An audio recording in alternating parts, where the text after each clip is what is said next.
भाई उस क्लास में चेहरा स्क्रीन की तरफ कर लें, शुक्रिया, मरहबा। अच्छा, लेट द बच्चे come first, meanwhile we will discuss final account. Final account का कोई एक सवाल पकड़ लें, मिसाल के तौर पे पास्ट पेपर का क्वेश्चन 10 पकड़ लें। एंड लेट द बच्चे कम, लेट द बच्चे कम, द बच्चे are suppose to come.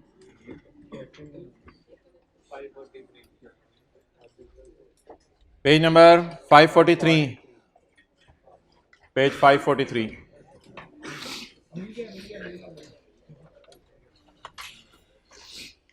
Page 543, adjustment number 5, page 543, adjustment number 5, requirement. ये पार्ट बी है, IFRS 15 हम 5-10 मिनट में शुरू करने लगे हैं, लेक्चर 110 नहीं है। पेज 544 पढ़ें जी। Prepare SOCI in accordance with the खाला जी के स्टैंडर्ड। इसका मतलब ये नहीं होता कि नोट बनाना है, इसका मतलब ये बस SOCI बना दें, सेल कॉस्ट और सेल का फॉर्मेट बना के। Compute current and defer tax, तो ये उसी तरह का सवाल है जिस तरह मिंट लेमनेड वाला हमने क्लास में किया था। तो करंट और डेफर टैक्सेस का निकालना है। तो ट्रायल के फेस पर आपको CWIP नजर आ रहा है। आपको पता है ऐसा काम जो भी चल रहा हो और उसमें हम उस काम के लिए लोन ले लें और उस लोन के ऊपर जो है वो इंटरेस्ट पे करें, तो वो इंटरेस्ट एसेट की कॉस्ट में क्या होता है, कैपिटलाइज होता है। तो 0.5 फाइनल अकाउंट के एंगल से पढ़ के देख लें, कोई रेक्टिफाइंग एंट्री बनती है 0.5।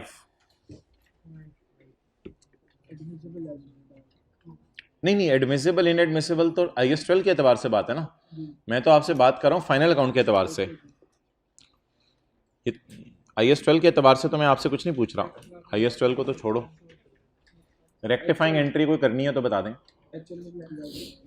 The long term loan of 75 million was obtained on यकम जनवरी 16, हमारे साल का पहला दिन। The loan was obtained on हमारे साल का टू फाइनेंस CWIP, ताकि हम क्वालिफाइंग एसेट बनाएं। क्वालिफाइंग एसेट वो होता है जो बनने में अच्छा खासा अरसा ले। मरहबा, आप अभी आए हो, आप अभी आए हो, ठीक है। अब जो हमारा वैसे लेक्चर का पोर्शन है उसका पिछले से कोई ताल्लुक नहीं है। ये जबरदस्त। HL capitalizes the finance cost on such loan in accordance with IAS 23। HL IAS 23 की रोशनी में इसको कैपिटलाइज करता है। अब आप जरा पकड़ें 75 का लोन, किस दिन लिया, साल के पहले दिन। प्रोजेक्ट कंप्लीट हो गया या स्टिल 31 दिसंबर को वर्क इन प्रोग्रेस है। तो अगर लोन स्पेसिफिकली लिया जाए मेरी बात सुने, अगर लोन स्पेसिफिकली लिया जाए प्रोजेक्ट के लिए, तो लोन का जितना इंटरेस्ट बनता है वो प्रोजेक्ट के शुरू होने से प्रोजेक्ट के बंद होने तक एसेट की कॉस्ट में ऐड होगा। तो प्रोजेक्ट तो पूरा साल चलता रहा, इसलिए पूरे साल का इंटरेस्ट कैपिटलाइज होगा।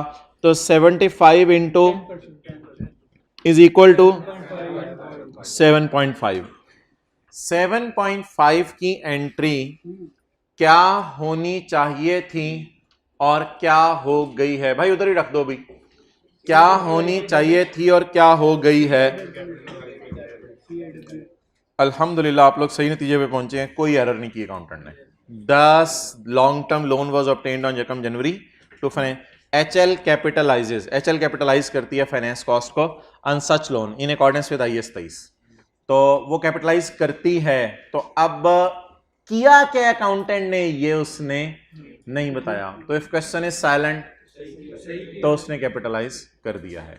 तो क्या अब मुझे बता दें, इस CWIP में 7.5 या जिसे मैं कह सकता हूं 7500 ही कहूंगा ना, तो इसमें 7500 का इंटरेस्ट पड़ा है, क्या ये गलती है? तो फाइनल अकाउंट का सवाल सॉल्व करते हुए इसकी कोई रेक्टिफाइंग एंट्री नहीं बनेगी। हाँ, जब आप IAS 12 की तरफ मूव करेंगे ना, तो मेरा मशवरा है कि 1,45,000 को लिफ्ट ना कराया करें। मैंने आपको कहा था 1,45,000 को लिफ्ट ना कराया करें। IS-12 की तरफ जब आप मूव करेंगे तो आप CWIP में खाली इंटरेस्ट से खेल लें। CWIP में इंटरेस्ट कितना डाला हुआ अकाउंटेंट्स ने? टैक्स वाले क्या कहेंगे, इसको बैलेंस शीट में शो करो या एक्सपेंस डालो, तो टैक्स बेस इसकी 0 ले लीजिएगा। और करंट टैक्स की वर्किंग में आप लेस कर दीजिएगा 7500।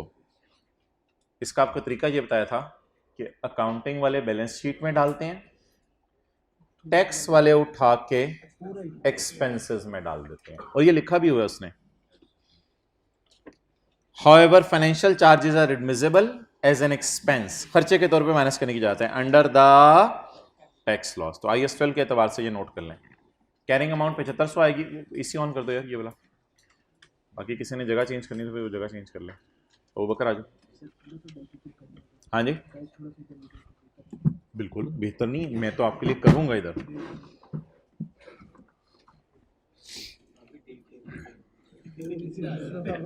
ना पंगे ना लिया करो यार। ये ओ ये शहजादे अच्छा उधर पहुंचे हुए हैं, ये उधर गेम डालने गए भाई। शोर ना मचाना, शोर ना मचाना। मुझे लगता है आप जिंदगी को बहुत करीब से देखना चाह रहे हो। ओके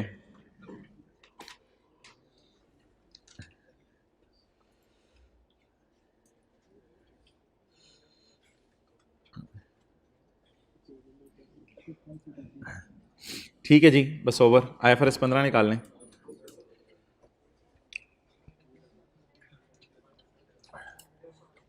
मोहतरम 5 स्टेप्स बताएं।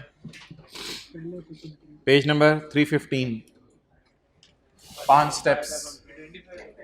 Identify the contract. इसमें मैंने बताया था कॉन्ट्रैक्ट में 5 बातें होती हैं, और 5 बातों के बाद मैंने बताया था कि 2 चीज़ें ऐसी हैं कि अगर कॉन्ट्रैक्ट में मसला भी हो तो रेवेन्यू बुक हो सकता है, और फिर एक चीज़ ऐसी बताई थी कि कॉन्ट्रैक्ट अगर होली अनपरफॉर्म्ड हो, चलें वो अगली क्लास में रिवाइज कर लेंगे। अच्छा, identify the contract with customer, identify separate performance obligation. जैसे पिछली क्लास में मोबाइल वाला सवाल किया, क्या क्या आप डिलीवर करेंगे कस्टमर को। डिटरमिन द ट्रांजैक्शन प्राइस, वो जो सबसे एंड पे यहां लिखनी होती है, डिटरमिन द ट्रांजैक्शन प्राइस। इसके बाद allocate the transaction price and record the revenue जैसे जैसे परफॉर्मेंस ऑब्लिगेशन सेटिस्फाई हो।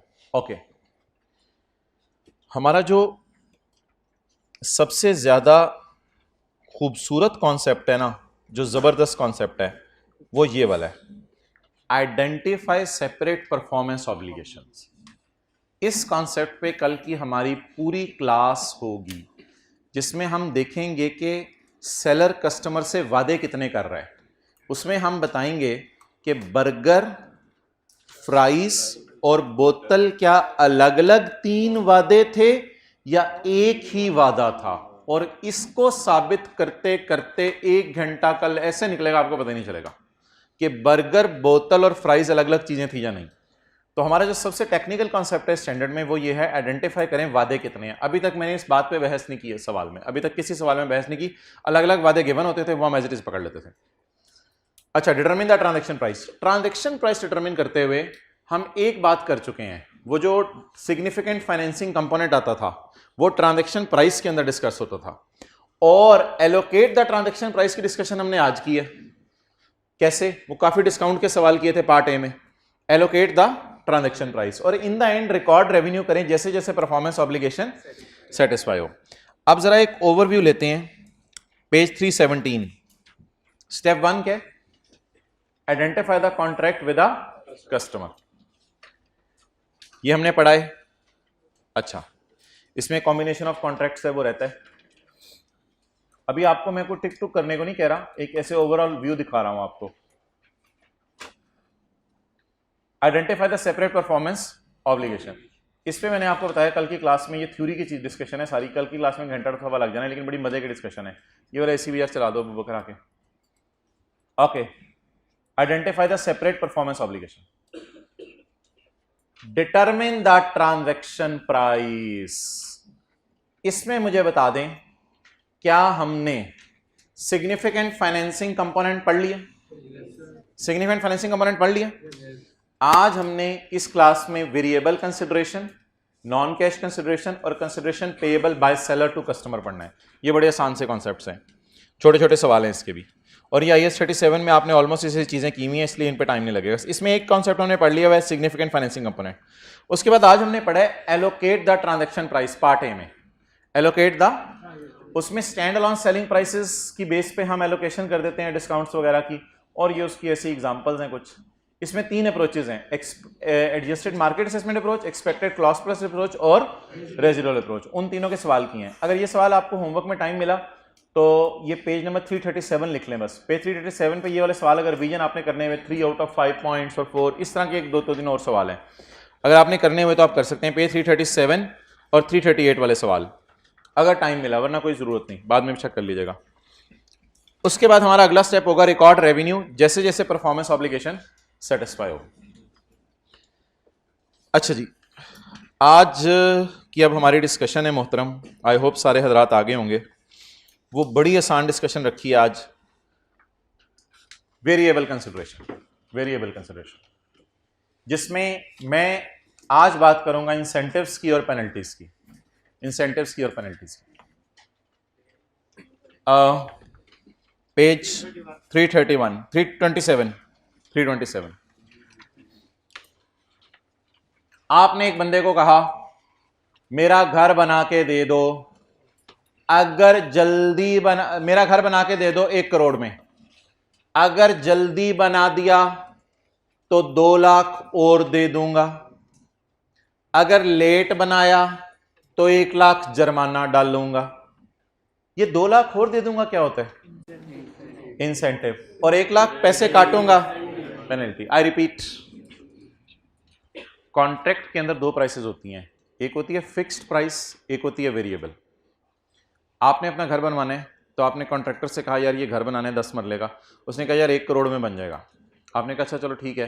अगली बात बताओ, अगर तुमने 14 अगस्त से पहले बना दिया, मुझे आज़ादी होने से पहले 14 अगस्त से पहले तुमने बना दिया, तो मैं तुम्हें करोड़ भी दूंगा, 2 लाख भी दूंगा। तो 2 लाख वेरिएबल कंसिडरेशन है जो आप इसको इंसेंटिव दे रहे हैं। और अगर तुमने घर लेट कर दिया 14 अगस्त से, तो फिर मैं तुम्हारी लाख रुपया पेनल्टी काटूंगा। फिर मैं तुम्हें करोड़ जमा 2 लाख दूंगा या करोड़ माइनस 1 लाख? इंसेंटिव, जैसे IFRS 15 में पढ़ा था ना, डिस्काउंट माइनस होता है, प्रीमियम ऐड होता है। तो इसी तरह अगर मैं, कोई बंदा मेरा घर बना रहा है तो मैं उसे करोड़ रुपए के ऊपर के पैसे दूं तो वो इंसेंटिव होगा, और अगर करोड़ रुपए पे जुर्माना काटूं तो वो क्या होगा? पेनल्टी। अच्छा मुझे बता दें, मैंने सेलर की अकाउंटिंग करनी है या बायर की? मैं जो घर बनवा रहा हूं मेरी अकाउंटिंग है या डीलर जो घर बना के दे रहा है, जो घर बना के दे रहा है उसकी अकाउंटिंग हमने करनी है, क्योंकि रेवेन्यू तो उसका होगा ना, मैं तो घर बनवा रहा हूं, रेवेन्यू उसका होगा। तो वो आप परेशान होगा क्या कि 1 करोड़ तो मुझे आना ही आने, ऊपर 2 लाख आने या नहीं आना, या फिर 1 लाख का पेनल्टी पड़नी है या नहीं पड़नी। स्टैंडर्ड कहता है सोचो, स्टैंडर्ड आज जाके आपको बताया IFRS 15 की वहीं सुई अड़ी। सोचो, अपने लेबर से मशवरा करो, घर में जाके बेगम है बाजी, उनसे मशवरा करो, तो बेगम से जाके मशवरा करो, बेगम से पूछो बेगम मलका मेरी बताएं आपका क्या राय है, मैं जो है एफिशिएंटली जो है वो ये सारा प्रोजेक्ट टेकअप कर पाऊंगा? उन्होंने कहा नहीं कोई नहीं, पेनल्टी तुझे देनी पड़ेगी सरताज, मैं तुझे सलूट करती हूँ। 14 अगस्त क्या, तूने अगले साल 14 अगस्त को प्रोजेक्ट डिलीवर करना है, मुझे पता है तेरा सोया रहता है तू, कभी क्लास में लेट आता है। अच्छा, तो अब मुझे बता दें क्या किया जाएगा at the time of contract. ये सोचा जाएगा, क्या सोचा जाएगा कि मैं जल्दी डिलीवर कर दूंगा चीजें या लेट डिलीवर करूंगा। ओके, तो मुझे आप सवाल कर दें, आई होप आपको कॉन्सेप्ट समझ आ गया होगा। एग्जाम्पल नंबर 5 कर दें।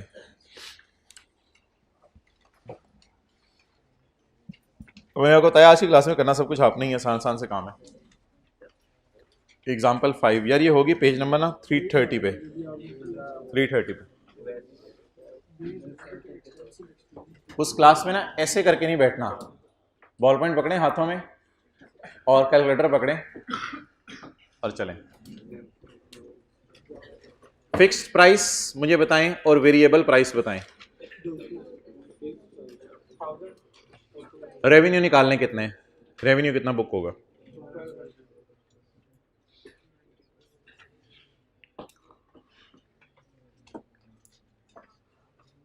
What is the transaction price या रेवेन्यू लिख लें आगे, what is the revenue? An entity seller होगा यार, a seller, a builder enters into a contract for the construction of a building at a total contract price of 1000. Fix price बताएं जी।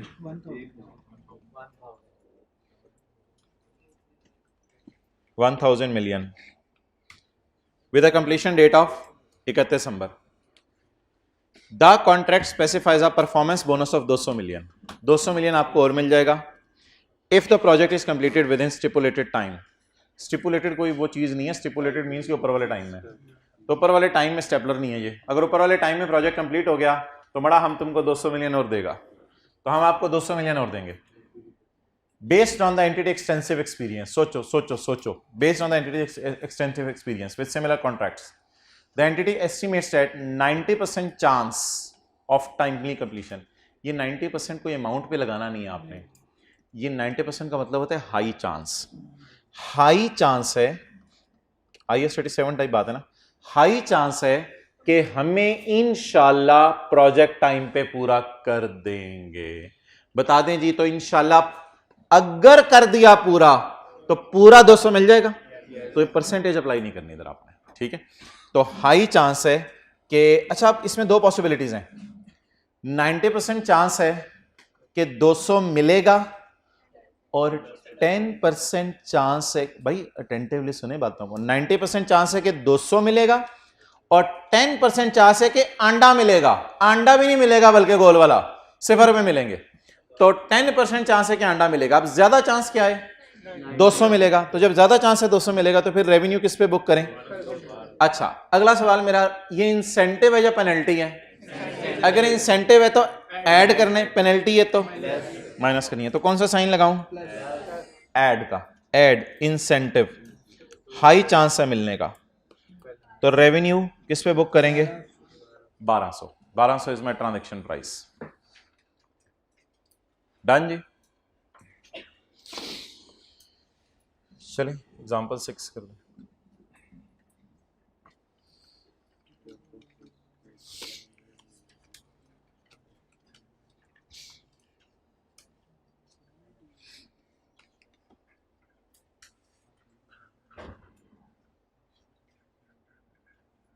ठीक है, हंस के अब आपने उसको देख लिया, आगे चलो, मुझे भी हंस के देख लो।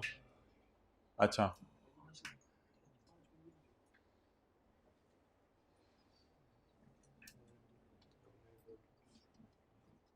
Titanium Limited enters into a contract with Delta to supply laptops.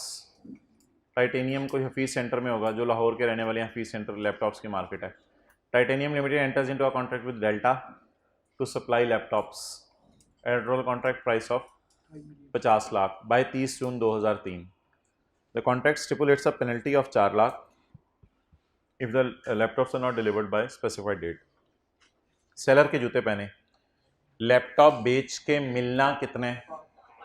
50 lakh. Laptop बेच के मिलना कितने? इकाई दहाई सैकड़ा हज़ार 10,000 लाख 10 लाख। तो लैपटॉप बेच के मिलना कितने? 50 लाख।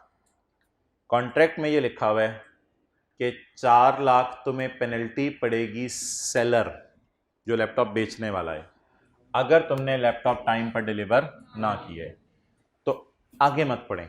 अब दो पॉसिबिलिटीज हैं, अगर आप सेलर हैं और टाइम पर डिलीवर कर दें तो 50 लाख मिलेगा, यहां बोनस कोई नहीं है। टाइम पे डिलीवर कर दें तो 50 लाख मिलेगा। मुराकबे से बाहर आए, बिस्मिल्लाह। अगर टाइम पे डिलीवर कर दें तो 50 लाख मिलेगा। दूसरी पॉसिबिलिटी, अगर टाइम पे डिलीवर ना करें तो 50 लाख माइनस 4 लाख, कितना? 46 लाख मिलेगा। अब आप सेलर हैं, सोच सोच सोच सोच, बेस्ड ऑन टाइटेनियम, सोच सोच सोच विद सिमिलर अरेंजमेंट, इसका अंदाजा है हाई चांस है कि मैं डिलीवरी टाइम पे करूंगा। इसका क्या मतलब है? अब पेनल्टी मुझे पड़ेगी या नहीं पड़ेगी? पेनल्टी नहीं पड़ेगी। तो अब मेरी फिक्स्ड प्राइस क्या है? 50 लाख। क्या पेनल्टी माइनस करूं? तो पेनल्टी माइनस करने की कोई जरूरत, क्योंकि हाई चांस है कि डिलीवरी टाइम ले आ जाएगी। और अगर हाई चांस होता है कि डिलीवरी लेट होगी तो लिखें, अगर हाई चांस होता कि डिलीवरी लेट होगी तो 46000000 पे रेवेन्यू बुक करते।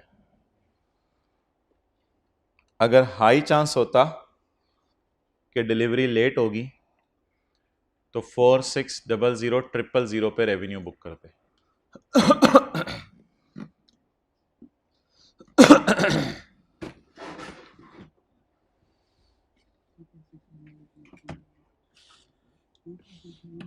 $50 माइनस $4 ऐसा ही है।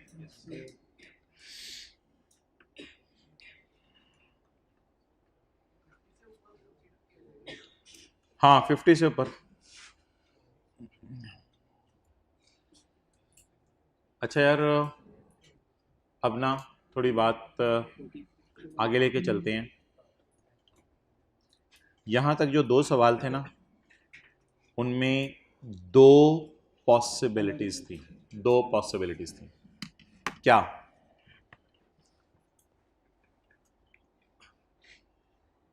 अब मेरी बात समझिएगा। 2 पॉसिबिलिटीज थी। 90% चांस है कि हम टाइम पे बिल्डिंग बना के दे देंगे। एक और बात भी तो है ना सवाल में, 10% चांस है कि हम लेट बना के देंगे, लेकिन उसको तो हमने फारिग कर दिया था। बस 90% चांस है, इसका मतलब अल्लाह का शुक्र है हमें पूरा 200 मिल जाएगा। इस ट्रांजैक्शन को कहते हैं, इसमें 2 पॉसिबिलिटीज हैं। 90% चांस है कि ये होगा, 10% चांस है कि ये होगा। इधर भी 2 पॉसिबिलिटीज थी। क्या? 70% चांस है कि हमें पेनल्टी नहीं पड़ेगी, तो अल्लाह का शुक्र है फिर नहीं पड़ेगी। और 30% चांस है कि हमें पेनल्टी, लेकिन फिर कहां पड़नी है, छोड़े पर उस बात को हमने इग्नोर कर दिया। यहां 2 पॉसिबिलिटीज थी। अब मैं आपको सवाल करवाने लगा हूं मल्टीपल पॉसिबिलिटीज वाला, लेकिन यहां पे 2 पॉसिबिलिटीज थी। अच्छा आप समझ रहे हैं, मैं अपने लिए लिख रहा हूं ताकि मुझे पेपर में याद रहे। 2 पॉसिबिलिटीज थी। यहां पे 2 पॉसिबिलिटीज थी। अच्छा जी आगे चलें।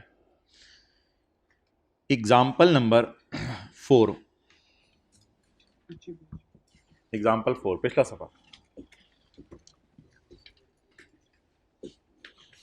A construction company enters into a contract to build an asset for 9 lakh. Fixed price? No lakh. Fixed price with an expected completion date of 30 नवंबर 2010। आपने जाके किसी बिल्डर से कहा, बिल्डर मेरा घर बना दो। बिल्डर ने कहा 9 लाख लूंगा। आपने कहा बड़ी 30 नवंबर 2010 तक मेरा घर डिलीवर कर दी, वरना देख की तेरे साथ क्या होती है। 30 नवंबर 2010 तक घर डिलीवर कर दो मेरा। लेकिन मेरे डियर, मेरे भालू, मैं तुझे 2 लाख और दूंगा। अगले ने कहा कब? अगर तू मुझे 5 महीने पहले घर बना दे। अगर तू मुझे, जो भाई लेट आए हैं पे 329 निकालना है, अगर तू मुझे 5 महीने पहले घर बना दे तो मैं तुझे कितने पैसे दूंगा? 2 लाख और दूंगा। और बोनस विल डिक्रीज बाय 20%, लेकिन बोनस 20% कम कर दूंगा मैं for each month of delay from 30 जून। अगर 30 जून से लेट हुआ तो फिर मैं बोनस क्या कर दूंगा? तेरा डिले कर दूंगा। कंस्ट्रक्शन कंपनी ने जाके सोचा मुझे बोनस मिलेगा या नहीं मिलेगा। इसमें इसने 2 पॉसिबिलिटीज नहीं बनाई, इसमें इसने ज्यादा पॉसिबिलिटीज बनाई। अब ज्यादा पॉसिबिलिटीज में हम समेशन एक्स, पता नहीं समेशन पी क्या कहते हैं आप उसे, समेशन वाली एक वर्किंग किया करेंगे। वो पढ़ें जरा। द कंस्ट्रक्शन कंपनी का अंदाजा है कि 30 जून तक मैं अगर घर बना दूं तो उसका चांस 80% है।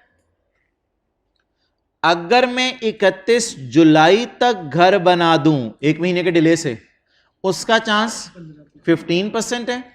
और अगर मैं 31 अगस्त तक घर बना दूं, वैसे तो 30 नवंबर तक बना के देने, लेकिन उसका ख्याल है 30 नवंबर तक प्रोजेक्ट नहीं जाएगा, जल्दी खत्म हो जाएगा।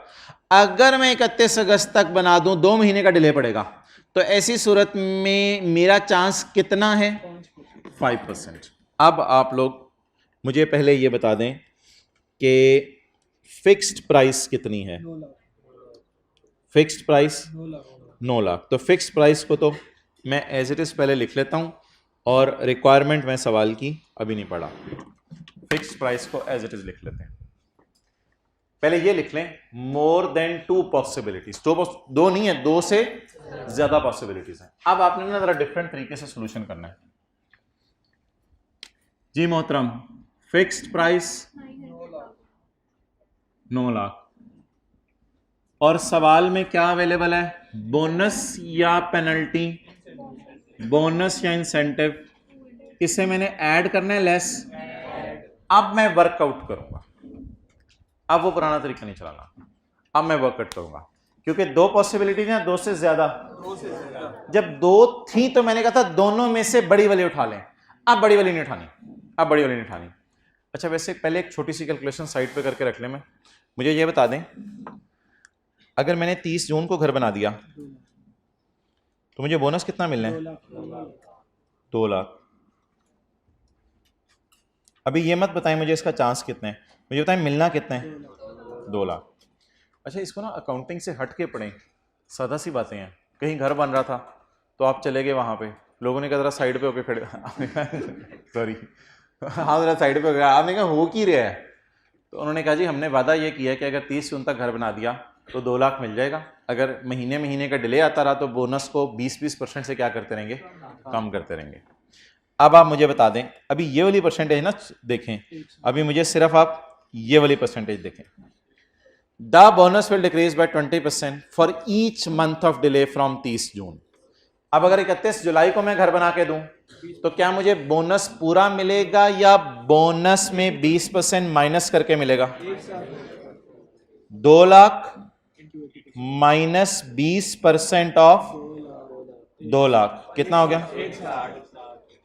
अगर मैं घर बना के दूं महीने बाद तो मुझे पूरा 2 लाख मिलेगा या 1,60,000? 1,60,000। लेकिन अगर मैं घर 2 महीने बाद बना के दूं तो फिर मुझे कितना मिलेगा? यार इसमें ना दोनों पॉसिबिलिटीज हैं। कुछ लोग 1,60,000 में से माइनस करेंगे, बेहतर है आप 2 लाख कोई बेस बना के चलें, उससे कोई इतना फर्क नहीं पड़ता।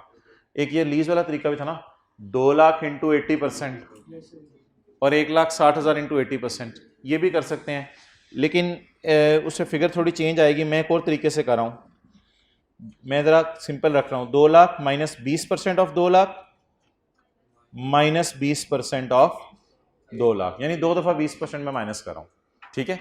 लेकिन अब ये 20% में 2 लाख को ही लगा रहा हूं जी। क्या जवाब आ गया? 1,20,000। लेकिन जरा कैलकुलेटर पकड़े, एक और तरीके से लीज में सिखाया हुआ है, वो जरा पकड़े calculator. Rentals decrease by, calculator पकड़े, 2 लाख जरब 80% 160, 160 जरब 80% 128, वो फिर डिफरेंट जवाब आएगा। लेकिन मेरे ख्याल से एग्जामिनर को इतना बॉदर नहीं करेगा इस बात पे, तो ये कोई ऐसी कैलकुलेशन नहीं है जिस पे आपको पनिश करेगा। तो ये दोनों तरीके सही हैं। अच्छा जी, अब अगर मैं बिल्डर हूं और मुझे लग रहा है कि मैं 30 जून तक घर बना दूंगा, तो अल्लाह का शुक्र है मुझे कितना मिलना है? 2 लाख। अगर मैं 31 जुलाई को घर बना के दूंगा तो 1,60,000, और अगर मैं 2 महीने भी नहीं तो हाँ टोटल 2 महीने डिले करूं तो मुझे कितने पैसे मिलेंगे? सिर्फ 1,20,000। अब ऐसी सूरत में पॉसिबिलिटीज 2 हैं या 2 से ज्यादा हैं? जब पॉसिबिलिटीज 2 से ज्यादा हो तब आपने वेटेड एवरेज कैलकुलेशन करनी है। तब आपने वेटेड, ये प्रेफरेबल है स्टैंडर्ड में कि जब पॉसिबिलिटीज 2 से ज्यादा हो। या तो एक पॉसिबिलिटी होती ना कि 80% चांस है ये मिलेगा, 20% चांस है ये मिलेगा, फिर तो कुछ और होता। अभी 80-20 नहीं है, 80-15-5, कल कल को पेपर में सवाल आएगा 80-10-5-5, आगे भी बढ़ सकते हैं ना। तो इसलिए इस डेटे में ना एवरेज लेना ज्यादा बेहतर है, क्योंकि अनसर्टेनिटी ज्यादा इंवॉल्व हो गई है। जब 2 पॉसिबिलिटी थी अनसर्टेनिटी कम थी, अब 2 से ज्यादा पॉसिबिलिटीज होगी तो अनसर्टेनिटी बढ़ गई। तो आप फिक्स अमाउंट्स की तरफ ना जाएं, एवरेजेस लेने की कोशिश करें। तो ट्राई करें एवरेजेस लेना, वर्कआउट करें बोनस। 2 लाख मिलने का चांस 80%। अब परसेंटेजेस लगाएं, आगे बोलें। 160 मिलने का चांस कितने %? 15%। पहले मैंने कहा था बोनस में परसेंटेज नहीं लगानी पिछले दोनों सवालों में, अब मैं कह रहा हूं परसेंटेज लगाएं। 120 मिलने का चांस कितने %? 1,90,000। यार ये 1,90,000 2 लाख के करीब क्यों है और 1,20,000 से दूर क्यों है? एक्सेलेंट। ये 1,90,000 2 लाख के करीब क्यों है और 1,20,000 से दूर क्यों है? क्योंकि इसके मिलने का ज्यादा चांस है ना, इसलिए करीब करीब 1,90,000 क्या है। अब बता देंगे बोनस कितना मुझे मिलेगा। शायद 1,90,000 मिले, लेकिन अभी एग्जैक्ट मुझे नहीं पता क्योंकि बहुत अनसर्टेनिटी इन्वॉल्व है। कभी मटीरियल की प्राइसेस बढ़ रही हैं, कभी लेबर स्ट्राइक कर रही है, तो अनसर्टेनिटी आ जाए तो वेटेड एवरेज कैलकुलेशन की तरफ मूव कर जाए। 1090 000 नोट कर लें। पहले एक उर्दू में फिक्रा लिख लें। 2 से ज्यादा पॉसिबिलिटीज हों तो फिर वेटेड एवरेज टाइप कैलकुलेशन करनी है।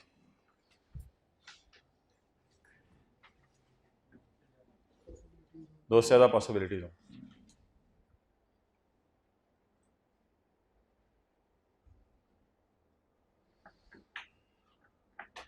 दो से ज्यादा पॉसिबिलिटीज हों तो वेटेड एवरेज टाइप कैलकुलेशन करनी है।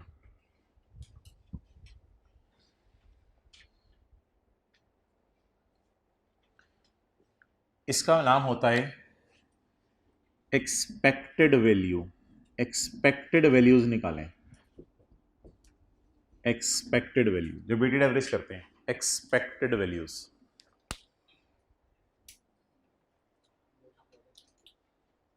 जब 2 से ज्यादा पॉसिबिलिटीज हो तो वेटेड एवरेज टाइप कैलकुलेशन करें, इसका नाम है एक्सपेक्टेड वैल्यूज।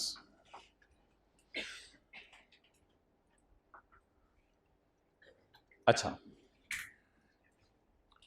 अब मोहतरम सवाल की रिक्वायरमेंट में पढ़ता हूं।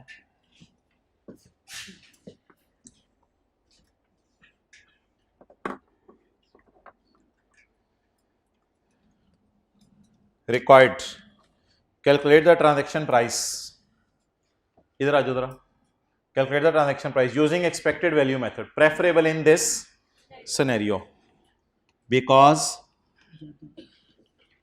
More than 2 possibilities. बिकॉज ये सारा लिखें यार, because more than 2 possibilities, because more than 2 possibilities. 2 से ज्यादा पॉसिबिलिटीज हैं तो प्रेफरेबल क्या है, कौन सी वाली कैलकुलेशन करें? Expected value method. लेकिन एक और मैंने ऑप्शन डाली आगे, यूज द मोस्ट लाइकली। इससे पहले ना हम एग्जाम्पल 5 में आए मोस्ट लाइकली कर रहे थे। मोस्ट लाइकली इसमें हम परसेंटेज अप्लाई नहीं कर रहे थे, बस ज्यादा परसेंटेज वाली अमाउंट को पूरा उठा रहे थे। मेरी बात सुनिए, इसमें हम अमाउंट पे परसेंटेज अप्लाई नहीं कर रहे थे, ज्यादा परसेंटेज वाली अमाउंट को पूरा उठा रहे थे। और इधर हम परसेंटेजेस अप्लाई कर रहे हैं, जो ये वाला सवाल किया मैंने। Okay, using the most likely amount method not preferable in this scenario. इस सिनेरियो में ये प्रेफरेबल नहीं है, लेकिन फिर भी आप मोस्ट लाइकली वाली कैलकुलेशन भी जरा करके बताएं। Requirement number B, fixed price कितनी? 9 लाख। मोस्ट लाइकली पता क्या होता है? जो सबसे ज्यादा होने का चांस है। सबसे ज्यादा होने का चांस क्या है? 80%। तो इसकी अब अमाउंट उठानी है बगैर परसेंट। ये आप पिछले वाले मेथड से सॉल्व कर रहे हैं, इसका नाम है मोस्ट लाइकली। एक्सपेक्टेड वैल्यूज नहीं अब निकालनी, मोस्ट लाइकली। ऐड कर दूं कितना बोनस? 2 लाख बोनस, या वो वाला बोनस जिसका चांस सबसे हाई है, वो वाला बोनस पूरा जिसका चांस सबसे हाई है। परसेंटेज नहीं लगानी। 11 लाख।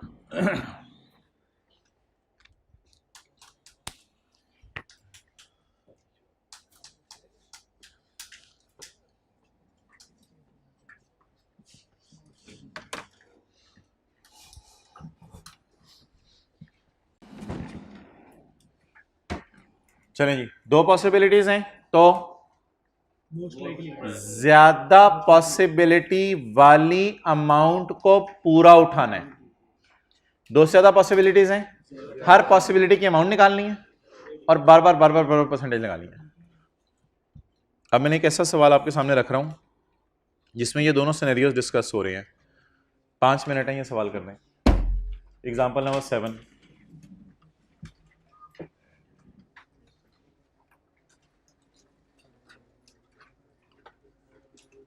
तीन से 4 मिनट बाद लोग जवाब बताना शुरू कर देते हैं इसका।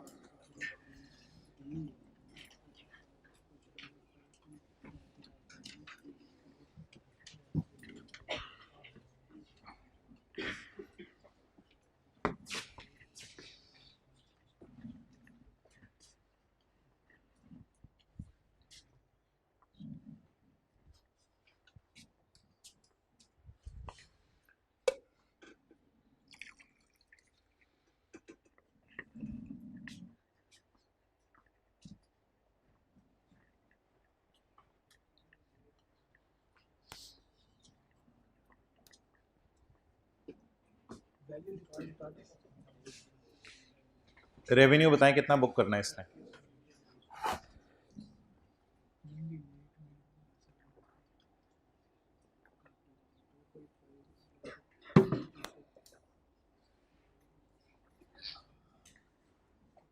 सही सही तरह ले ले यार, तो छेती करें। ये बबलू होता क्यों है तो इतना? क्या केमिकल पी के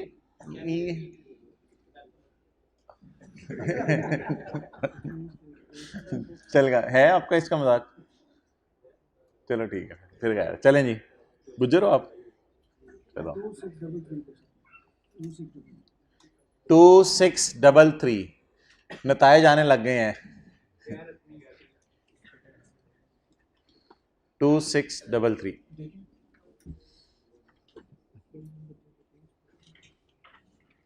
ठीक है जवाब ठीक है।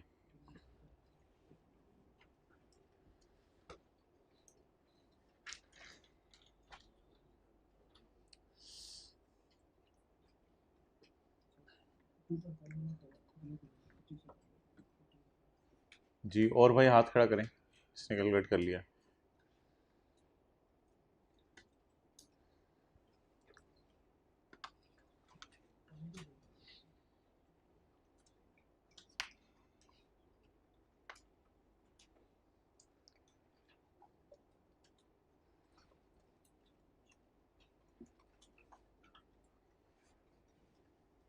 खुशी खुशी क्लास से आज बाहर जाना है, हंसते खेलते कूदते छलांगे मारते बबलू बन के। अच्छा, बाहर सड़क पे इशारे पे लोग के पता नहीं की हो गया है। चलो एग्जाम्पल 7, अच्छे बच्चे नहीं आए हुए बेचारे। 4 तो नहीं भाई ना, आपसे 5 की बात हुई है, इंशाल्लाह 5 तक हो जाएगा ताकि उसके बाद आपके पास 30 दिन हो जाए। मैं एक दिन गिन रहा था उस दिन। An entity enters into a contract with a customer to build a customised asset. Customise क्या होता है? उसकी रिक्वायरमेंट्स के मुताबिक। The promise to transfer the asset is a performance obligation that is satisfied over time. ये क्या मतलब है यार? Performance obligation is satisfied over time. ये एसेट उसको फौरन दे देंगे या आहिस्ता आहिस्ता बना के देंगे? आहिस्ता आहिस्ता बना के देंगे। सेटिस्फाइड ओवर टाइम, जैसे जमादार है आहिस्ता आहिस्ता सर्विस देता है, फुल स्टॉप, सफाया आहिस्ता आहिस्ता करता है। The promised consideration is 25 lakh. ये क्या कौन सी प्राइस हो गई? फिक्स। फिक्स।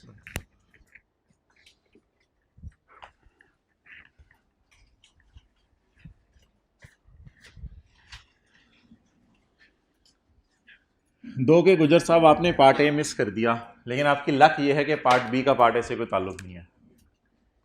ये आपका लक है। अच्छा, fix price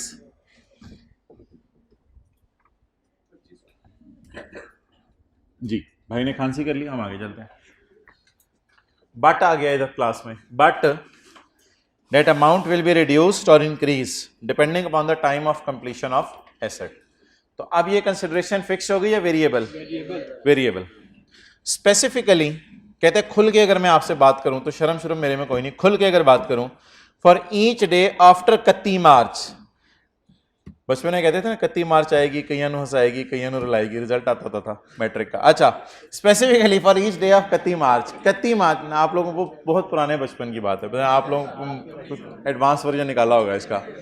specifically for each day after 31 मार्च, 31 मार्च के बाद हर दिन डेट एसेट इज इनकम्प्लीट, अगर एसेट नामुकम्मल हुआ, the promise price is reduced by, तो ये पेनल्टी होगी। हर दिन के बदले कितना जुर्माना? 10,000 रुपए। अब कॉन्ट्रैक्टर लेबर को चंडे मार मार के उठाया करेगा, उठ जाओ भाईजान छेती करो, काम मुकाओ, full stop. For each day before 31 March, अगर 31 मार्च से पहले काम हो गया तो फिर ऐसी सूरत में हर दिन के बदले the promise consideration will increase by 10,000। तो अगर 31 मार्च के बाद काम मुकम्मल हुआ तो रोजाना 10,000 जुर्माना देना पड़ेगा, और अगर 31 मार्च से पहले काम मुकम्मल हुआ तो 10,000 की रोजाना के एतबार से बोनस मिलेगा। इन एडिशन, अच्छा ये जो है ना, ये एक स्टोरी है, ये एक स्टोरी है। अब बिल्कुल एक तीसरी स्टोरी शुरू हो रही है सवाल में। In addition upon completion of asset, जब एसेट मुकम्मल होगा एक थर्ड पार्टी आएगी, शेख रशीद। शेख रशीद आएगा और शेख रशीद आके घर का मुआयना करेगा, मुआयना करके देखेगा if the asset receives a specified rating, और अगर शेख रशीद ने जाते हुए थम्स अप कर दिए तो सेलर को बोनस मिलेगा 1.5 लाख। सेलर को बोनस क्या मिलेगा? There is a 90% chance that this amount will be, और 90% चांस है कि ये अमाउंट रिकवर होगी। अब मुझे बता दें, क्या ये दोनों एक ही बातें हैं, अलग अलग बातें हैं? ये वक्त पर काम करने या ना करने का जुर्माना या जजाए, ये क्वालिटी का काम करने के ऊपर सजा जजाए, ऐसा ही है, ये सजा है ही नहीं, ठीक है। तो ये क्वालिटी का काम करने के ऊपर बेनिफिट मिलेगा, और ये दिनों के एतबार से या आपको पेनल्टी देनी पड़ेगी या आपको बोनस मिलेगा। अब considering the various uncertainty in deciding whether the construction could be completed in the given deadline, project manager has presented the following probabilities: 1 day late, 2 day late, 3 day late। मेरे ख्याल से तो अब ये ग्रीन वाली line की बातें कर रहा है, क्योंकि इसकी तो उसने आगे इधर ही बात कंप्लीट कर दी थी 90% का लॉस लिख के, तो अब ये ग्रीन वाली लाइन की बात कर रहा है। तो ये जी एक रिदम बनता है पूरे सवाल का। ये फिक्स प्राइस थी, ये भी वेरिएबल कंसिडरेशन थी, इसकी थोड़ी सी डिटेल इधर है, थोड़ी सी इधर है, और ये भी वेरिएबल है। आप बता दें, हमने 2 मेथड्स पढ़े हैं। एक मेथड में हमने परसेंटेज अप्लाई नहीं करनी, ज्यादा परसेंटेज वाली पूरी अमाउंट उठानी है, और दूसरे मेथड में अगर 2 से ज्यादा पॉसिबिलिटीज हैं तो हमने साथ साथ क्या लगानी है? परसेंटेज लगानी है। अच्छा जी, क्या मैं कह सकता हूं कि इधर 2 पॉसिबिलिटीज हैं? अगर इधर 2 पॉसिबिलिटीज हैं तो इधर मैं कौन सा मेथड उठाऊं? तो अब मैं ज्यादा परसेंटेज वाली फिगर उठाऊंगा जी। देयर इज अ 90% चांस कि ये पैसे मिलेंगे, फिर पूरे पैसे उठा लूं। 1 लाख बोनस को क्या करना है? ऐड करना है। ये मेरे क्वालिटी वर्क में मिलेगा, अच्छा काम करने में।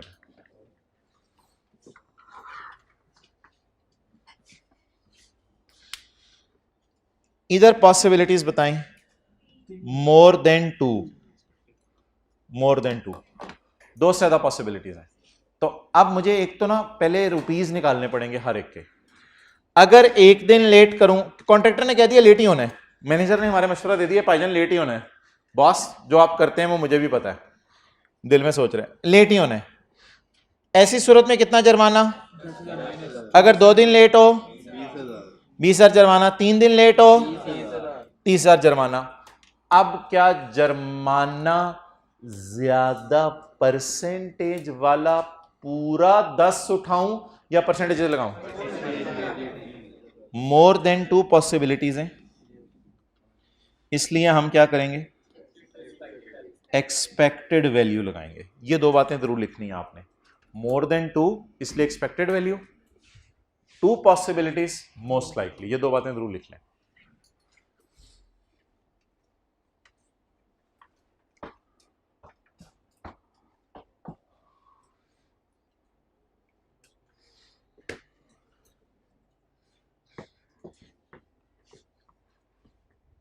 ले आओ भाई इधर। अब पेनल्टी है या इधर भी बोनस है? मैनेजर ने कह दिया लेट ही होना है काम, पेनल्टी है, इसकी क्या कर लें? वर्किंग। वर्किंग क्या करनी है? बस ठीक है इधर ही कर लेते हैं। जी बोलें।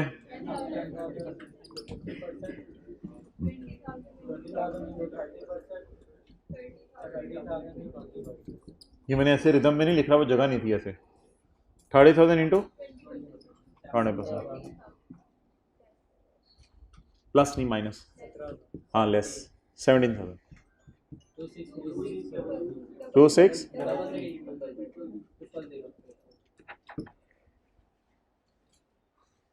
आसिम क्या गलती की थी? नहीं किया था सवाल, ठीक है। गलती नहीं की थी कोई। आपने तो शर्ट पे लिख लाया हो गॉट इट, ये पता नहीं क्या got.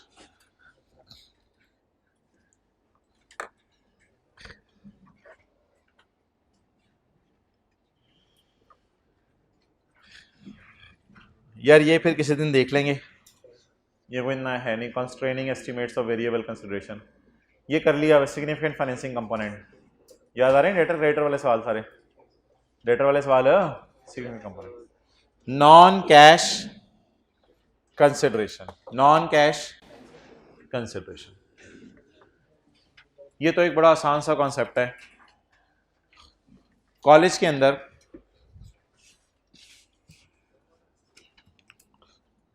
Page number 334, page number 334,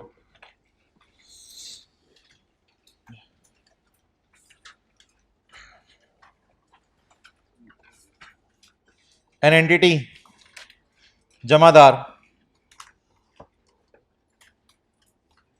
भंगी enters into a contract with a Nestle.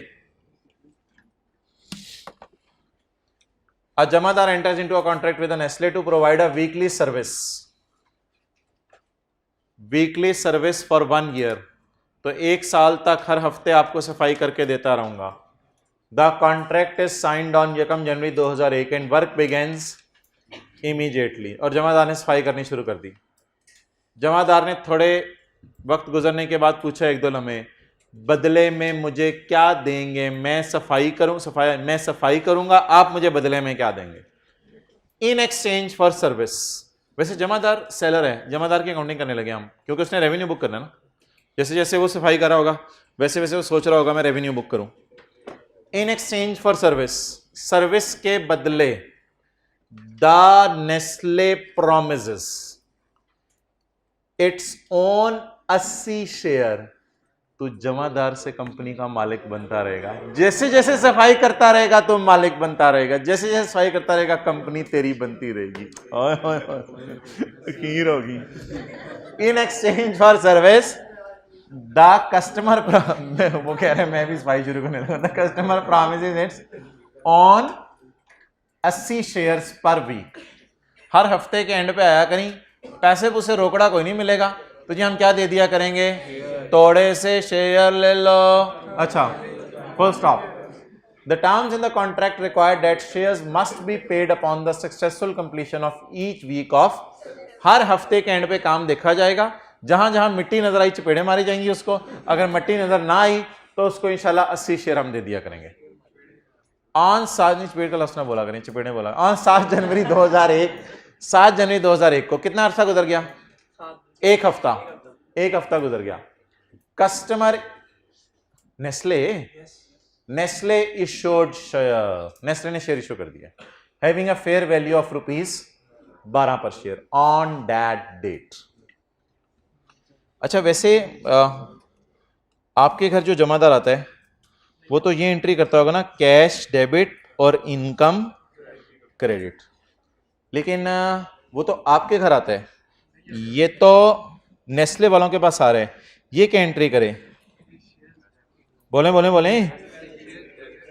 Investment in shares debit और इनकम क्रेडिट। डन हो गया।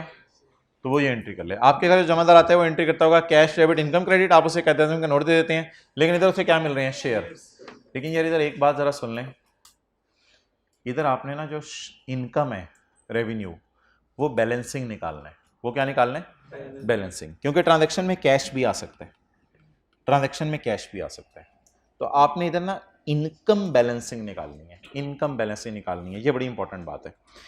अच्छा जी, बबलू को कैश कितना मिला? 0। शेयर कितने मिले? 80। और कितने रुपए वाले? 12 वाले 960। इनकम बैलेंसिंग निकाला करने। गलती से बच्चे 8 जरा 12 इधर करते हैं, फिर वो गड़बड़ करते हैं, इन्वेस्टमेंट इन शेयर्स की प्राइस वगैरह भी गलत निकाल देते हैं। प्लीज इस मेथोडोलॉजी को फॉलो करना है। सेल हमेशा बैलेंसिंग निकालनी है, इधर सेल बैलेंसिंग निकाला करिए। शायद सोल्यूशन में मैंने लिखा भी हुआ है, सेल के साथ क्या लिखा हुआ है? बैलेंसिंग।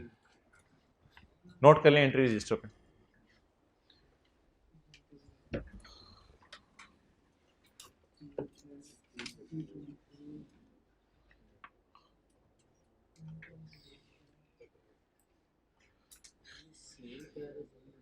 क्या चीज? रेवेन्यू कर दो, रेवेन्यू कर दो। अगर सोल्यूशन में सेल लिखा हुआ है रेवेन्यू कर दो, सेल ना करो। सेल ऑफ सर्विसेज है ना, रेवेन्यू का लफ्स, ठीक है, रेवेन्यू कर दो। सेल काट दो लफ्स सोल्यूशन से, रेवेन्यू। और ये ऑर्डिनरी कोर्स ऑफ बिजनेस है इसका, जमादार जगह जगह जाके, ये ordinary course of business. Okay. अच्छा यार मुझे ये बताएं कि इसमें ऐसा भी तो हो सकता है ना, जमादार की मिसाल ना लें, नेस्ले वाले कहते हैं यार कोई बंदा हमारी अकाउंटिंग कर दे, तो a CA firm enters into a contract with Nestle to provide a weekly service for 1 year। तो ये भी मिसाल हो सकती है। तो कई मिसालें हो सकती हैं। तो जमादार के आगे स्लैश CA firm, स्लैश से मुराद समझने CA firm। तो CA firm कौन सी सर्विसेज देगी? Weekly accounting service, weekly accounting service. जमादार slash CA firm। Okay. Slash नहीं मैं नाम नहीं लिखवाऊंगा, KPMG PwC निकलवाओगे तुम लोग, रिकॉर्डिंग हो रही है। अच्छा नेक्स्ट, अगला सवाल। अगला सवाल जी मेरा आपसे ये है, अगर ये शेयर अब इसके पास पड़े रह गए तो हम इससे सवाल पूछेंगे, पुत्र शॉर्ट टर्म के लिए लिए लॉन्ग टर्म के लिए? वो कहेगा शॉर्ट टर्म के लिए। तो अब हम अगर इस शेयर की प्राइस साल के एंड पे बढ़ गई तो फेयर वैल्यू गेन P&L में ले जाएंगे IFRS 9 की रोशनी में। अगर इसने लॉन्ग टर्म के लिए लिए हैं तो हम इसे एक ऑप्शन देंगे, जमादार पुत्र इधर पूरी गालों मेरी सुनी, अगर तो तू चाहता है कि तू इररिवोकेबली डेजिग्नेट करे OCI को, मुझे पता है उससे बातें समझ नहीं आ रही होगी, लेकिन आपने अपनी तकरीर जारी रखनी है। अगर तो तू चाहता है कि तू इसको OCI वाले रास्ते पे डाल तो फिर तूने वापस नहीं फिरना। वो कहेगा ठीक है जी मैं नहीं फिरांगा, पता नहीं की कह रहे हैं, मैं नहीं फिरांगा वापस। तो फिर OCI में डाल दें इसके गेन को, अगर लॉन्ग टर्म के लिए लिए हैं, और वरना फिर P&L में डाल दें। और जो डिविडेंड आया करेगा शेयर्स पे उसकी तो एक ही एंट्री है, cash debit dividend income credit. तो इन्वेस्टमेंट इन शेयर्स की अब नॉर्मल अकाउंटिंग किसकी रोशनी में होगी? IFRS 9 की। ओके अगली वो रेपिटेशन है, एंटिटी ए। यार एंटिटी कौन होता है यार, ये बता दें यार। Seller. Seller decides to take a contract to perform a consulting service. Seller है जी शेख रशीद। शेख रशीद डिसाइड किया to take a contract to perform consultancy services for Nestle. Sheikh Rashid ने नेस्ले वालों को कहा पुत्र मशवरा मेरी तरफ से, मशवरे मेरी तरफ से। अब सेलर कौन है सर्विसेज का? शेख रशीद। और buyer Nestle. Sheikh Rashid agrees. यार जा क्यों रहे हो? अच्छा इधर आ रहे हो।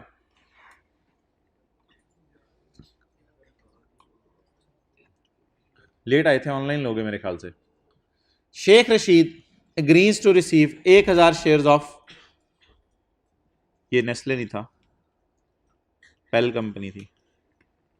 Sheikh Rashid agrees to receive 1000 shares of customer, both accept the contract on Yakam January when the shares are valued at 50। On यकम फरवरी 14 महीना गुजरने के बाद एंटिटी ए शेख रशीद ने मशवरे दे दिए। When the shares are valued at 52। इस सवाल में आप परेशान करने के लिए दो प्राइसेस दे दिए आपको। किस दिन की प्राइस लेंगे? जिस दिन आपने सर्विस दे दी या जिस दिन आपने माहिदा किया था उस दिन की शेयर प्राइस? जिस दिन सर्विस दे दी। जिस दिन सर्विस दी। सर्विस कब दी? फरवरी के एंड पे। तो इसमें फरवरी के एंड पे आपने सर्विस दे दी, तो अब आप क्या करेंगे बोलें? तो एंट्री बताएं क्या बनेगी? इन्वेस्टमेंट इन शेयर्स डेबिट। कितने शेयर्स? 1000 ज़रब कितना? 52,000। कैश कोई मिल रहा है? हाँ नहीं। रेवेन्यू बैलेंसिंग निकालें 52। ये एंट्री करो। क्या चीज? बस जिस दिन आपने रेवेन्यू बुक करना है उस दिन की आप देखेंगे। मैं अभी इंग्लिश आपको ऊपर पढ़ाने लगा हूं, जरा इंग्लिश पढ़ाता हूं ऊपर। तो कॉन्ट्रैक्ट डेट की शेयर प्राइस तो नहीं देखनी। कॉन्ट्रैक्ट तो किस दिन हो गया था दोनों का? 1 जनवरी। पढ़े।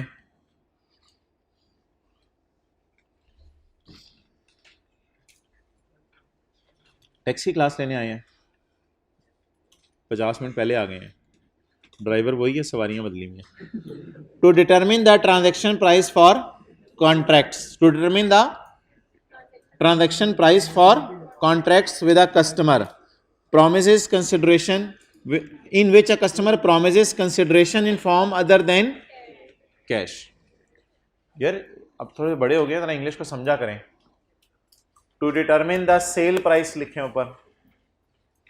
To determine the sale price for contract in which Nestle, for contract in which Nestle promises consideration in form of shares, promises consideration in form of shares। Please other than cash को लिखें shares. Uh Jamadar, uh Jamadar, दारचीनी। Uh Jamadar shall measure the non cash consideration, shall measure the shares at fair value, measure the shares at fair value। ठीक है जी। वो obviously उसी दिन की fair value होगी जिस दिन आपने सर्विस रेंडर किया, जिस दिन आपने सर्विस रेंडर किया उस दिन की फेयर वैल्यू होगी। ओके,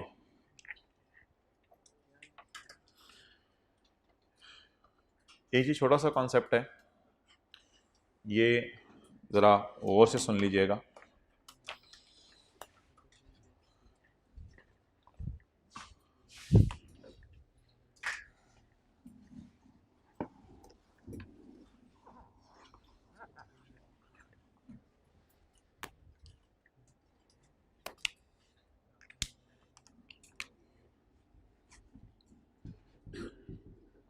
बबलू प्रोवाइड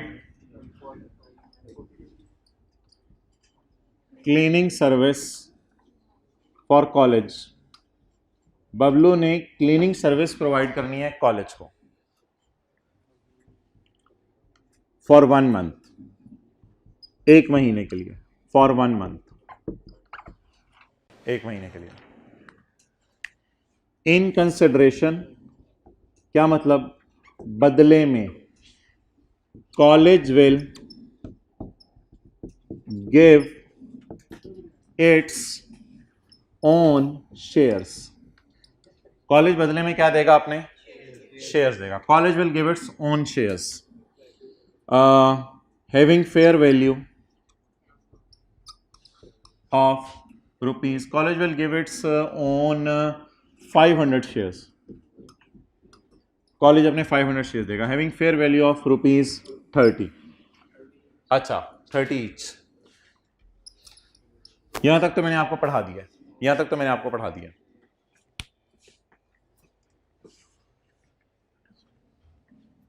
इंग्लिश में यहां वाले लिख लो। To facilitate Bablu, to facilitate Bablu. इनको ना जरा 5000 शेयर कर लेता हूं, जरा फिगर में अच्छी करना चाह रहा हूं। टू फैसिलिटेट बबलू, कॉलेज लफ्स में तो देख लो। College gives him vacuum cleaner,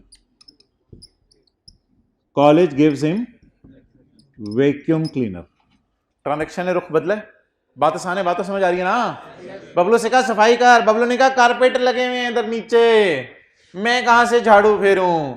तो प्रिंसिपल साहब ने कहा पुत्र वो वैक्यूम क्लीनर उधर पड़ा हुआ है, वो उठा के ले आ, चल जा, वैक्यूम क्लीनर हम तुझे देते हैं, चल थोड़ी सी मदद कर देते हैं तेरी, अब तू कहां जाएगा, वैक्यूम क्लीनर चारा ढूंढता फिरेगा, वैक्यूम क्लीनर चल हमारी तरफ से।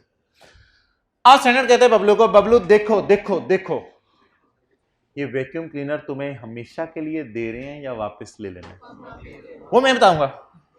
अच्छा, तो आम हालात में वापस ले लिया जाता है ना, इस वजह से शायद आप लोगों ने कहा, लेकिन अभी सवाल के अंदर जो क्वेश्चन पूछने वो मैं बताने लगा हूं। To facilitate Bablu, college gives him vacuum cleaner of rupees 8,000, 8,000 वाला वैक्यूम क्लीनर दे दिया कॉलेज वालों ने, ठीक है। कैलकुलेट ट्रांजैक्शन प्राइस, जिसे मैं क्या कहता हूं, revenue for Bablu, for Bablu, Bablu का रेवेन्यू निकालना है। एज्यूमिंग, एज्यूमिंग मैं दो असम्पशंस लेने लगा हूं। Number 1, whether Bablu obtains control और not, whether Bablu obtains control और नॉट। बबलू ऑब्टेन्स कंट्रोल क्या मतलब, ये इसका फिर बन जाएगा ना, अब फिर ये महीने बाद घर लेके चला जाएगा।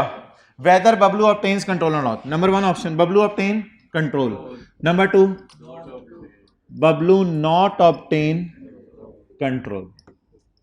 चलिए कैलकुलेटर पकड़ के निकाल दें, आपको पता है।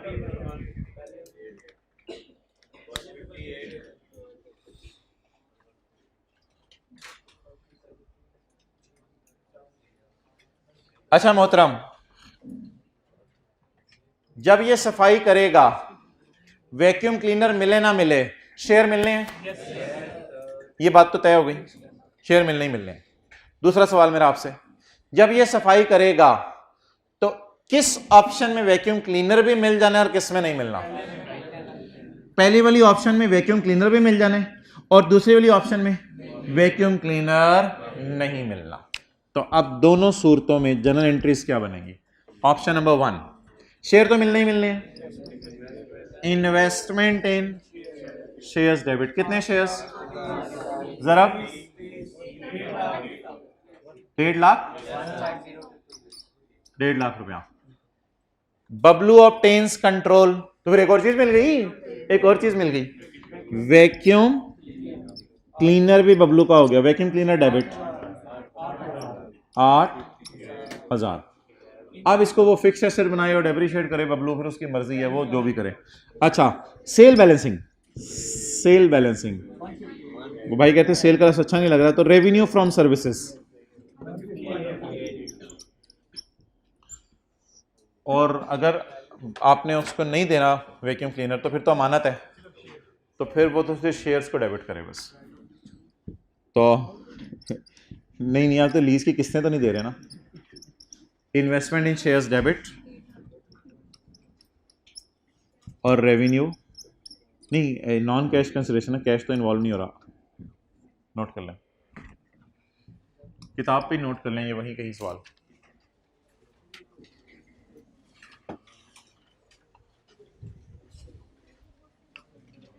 जी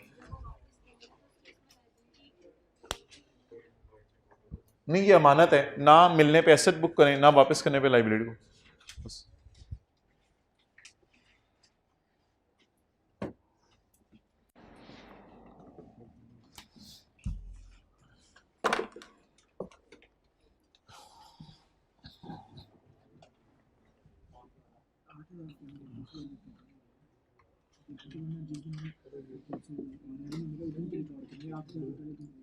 वो अब और कोई वैल्यू दी नहीं हुई, जिस दिन मिलेगा उसी दिन की फेयर वैल्यू, जिस दिन वैक्यूम क्लीनर मिलेगा उस दिन की फेयर वैल्यू गिवन होगी तो उस दिन की लेंगे सवाल में, जिस दिन वैक्यूम क्लीनर मिलेगा उस दिन की फेयर वैल्यू लेंगे।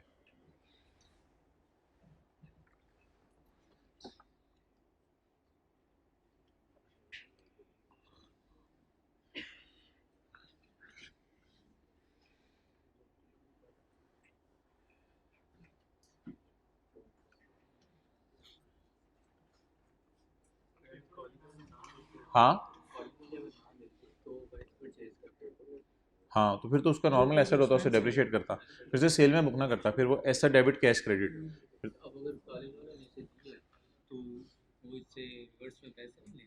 नहीं, पैसे नहीं ले रहे ना, तभी तो मैं कह रहा हूँ, अगर पैसे ले ले तो फिर तो उसकी नॉर्मल ट्रांजेक्शन होती, फिर तो इस बाहर निकाल दो। अगर कॉलेज वालों से ये पैसों का खरीद लेता फिर तो vacuum cleaner debit cash credit अलग से एंट्री हो जाती, फिर तो इसको रेवेन्यू में बुक ही ना करो ना।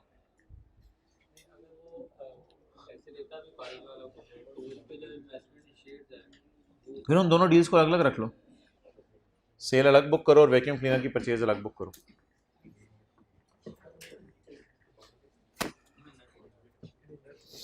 नहीं नहीं नहीं, अलग अलग बुक करो।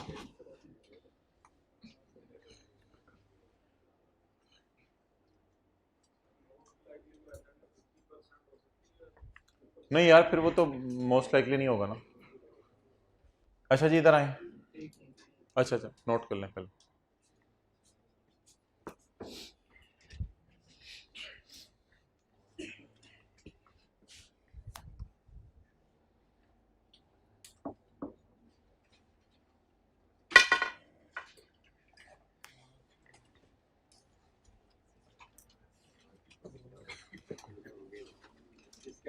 ले आओ भाई कैमरा इधर।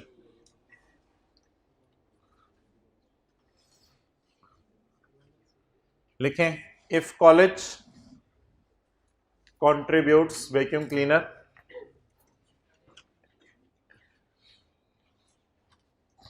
चलो यार उधर रखो भी, पता नहीं इतनी स्लो नोट करते हैं ये लोग, इधर ही रखो भी।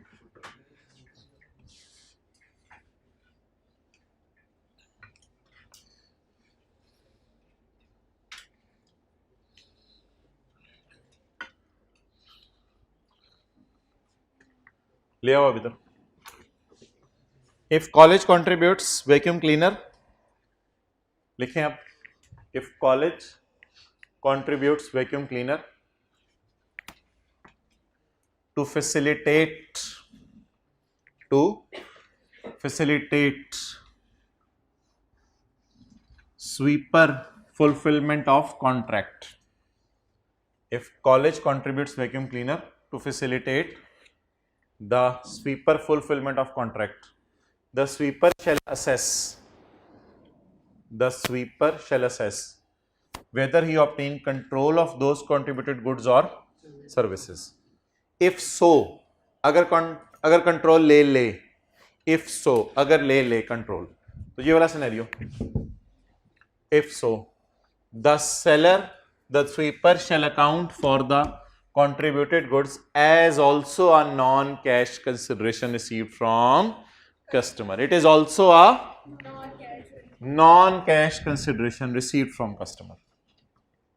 If so, अगर वो कंट्रोल ले ले तो the sweeper shall record vacuum, account को record, the sweeper shall record vacuum as a non cash consideration. Okay, चलें जी, ये आखिरी बात अब करते हैं, इसके बाद बस आपको अब रिलैक्स कर देंगे। यार ये पकड़ो, कंधे पे लटकाओ, नहीं ऐसे ही बस, बोरी की तरह, बोरी की तरह, बोरी की तरह, बोरी की तरह, यहां से ना ऐसे ऐसे लटकाओ।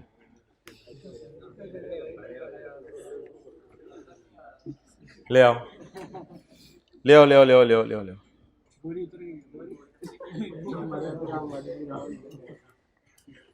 अस्सलाम वालेकुम, क्या हाल है भाई, खैरियत से आप? अच्छा जी, जरा मुझे बताएं, इसने बोरी में सामान डाला हुआ है, ये सेलर है या बायर है? सेलर है। ये क्या है? सेलर है। और मेरी जेब में पैसे हैं, मैं क्या हूं? बायर। ठीक है जी। पुत्र पुत्र छड़ दे लिखना।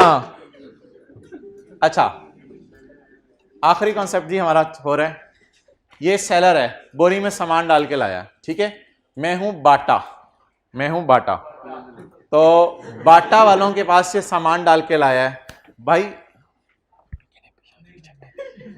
अच्छा अच्छा, बाटा वालों के पास ये सामान लाया है मोहतरम, इसमें क्या रखा हुआ है? पिशावरी चप्पल। पेशावरी चप्पल। भाई फरमा रहे हैं इसमें पेशावरी चप्पल रखे हुए हैं, ठीक है। अब ये मुझे बाटा की दुकान, वो बाटा को क्या बेचना चाह रहे हैं?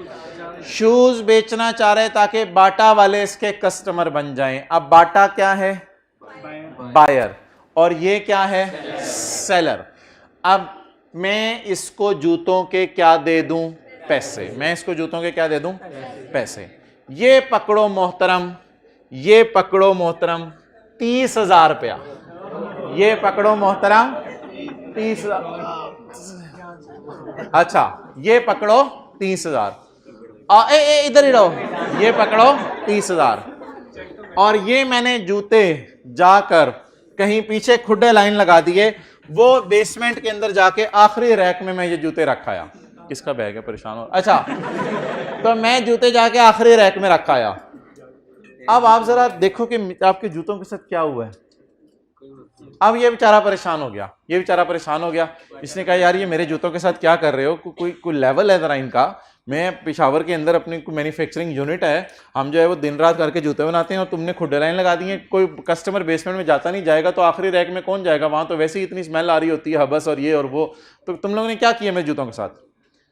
हमने कहा चल चल चल चल चल चल। अच्छा आप सॉरी, चल चल चल चल। हमने कहा चल चल भाईजान नसो। इसने जेब से पैसे निकाले। इसने जेब से क्या निकाले? निकाल, उसमें से थोड़े से निकाल ले, जो मर्जी कर ले। इसने जेब में से पैसे निकाले। इसने कहा कौन पैसे दे रहा है? सेलर। ओ भाई ये सेलर है।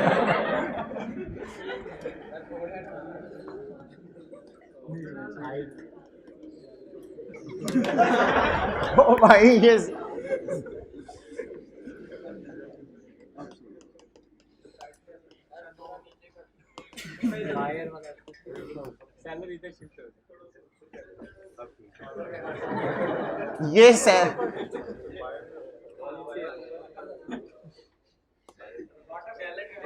ठीक है, तो ये सेलर है, मैं क्या हूं? बायर। पहले मैंने कितने पैसे दिए थे जूतों के? 30,000। आज जब मैंने 30,000 रुपए इसको दे दिए तो इसने जाते हुए देखा कि इसके जूते जो है वो मैंने खुडे लाइन लगा के रख दिए हैं। तो इसने कहा इस तरह तो इनकी मशहूरी नहीं होगी, और ना मशहूरी होगी और ये स्टॉक उधर ही पड़ा रहना है। कल कल को मैं दोबारा बोरी भर के लाऊंगा तो बाटा ने मुझे लिफ्ट नहीं करानी। तो इसने कहा इन जूतों को जरा किसी प्रॉपर रैक मेरी तरफ से बनवा लो, कुछ कर लो यार, इन जूतों को जरा मेन स्ट्रीम पे लाओ। जैसे ही एंटर होते हैं सिक्योरिटी गार्ड जहां खड़े वहां रैक में साइड पे करके रख दो, उसके लिए मैं आपको कुछ पैसे दे देता हूं।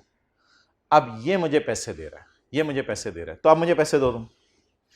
जैसे ही इसने मुझे पैसे दिए तो मैंने इसके जूतों को लाके मेन स्ट्रीम पे रख लिया, इसके जूतों को लाके मेन स्ट्रीम पे रख लिया। ये जो इसने मुझे पैसे दिए इसका इंग्लिश में नाम होता है consideration payable by seller to customer. Consideration payable by seller to customer. ये आम चीज नहीं है जो आप लोग मार्केट में देखते हो, लेकिन ये चीज अब आहिस्ता आहिस्ता आम होती जा रही है। जैसे मिसाल के तौर पे पेप्सी वाले क्या करते हैं? पेप्सी वालों ने 4 लाख की बोतलें बेची किसी दुकानदार को। अब दुकानदार ने उन बोतलों को पीछे कहीं रख दिया, तो पेप्सी वालों ने कहा यार इन बोतलों को ना मेन पे लाओ, फ्रीजर मेरी तरफ से ले लो।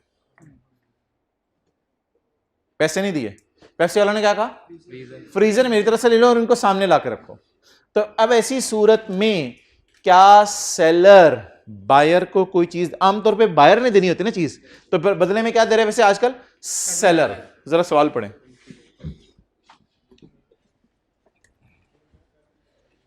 Consideration payable by seller, by, ये बिल्कुल उल्टी चीज है। Consideration payable by seller to customer. जी एसी ये वाला बंद कर दो, वो करा के। Consideration payable by seller to customer.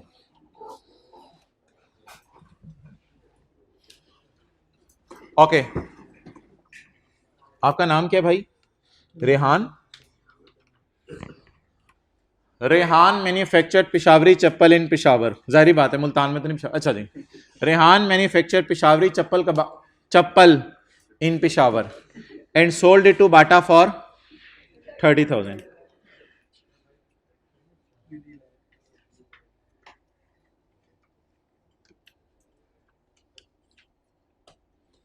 ये कौन सा सफा आ गया, कहाँ आ गया, क्यों आ गया?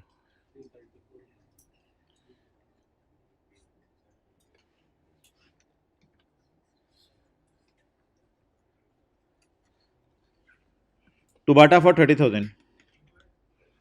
तो बाटा पेड, बोले बोले बोले बोले, लिखे ऊपर बाटा पेड, बाटा मैं हूं और पिशावरी चप्पल ये लेके आया था, तो बाटा पेड 30,000, मैंने इसको 30,000 रुपये दे दिए।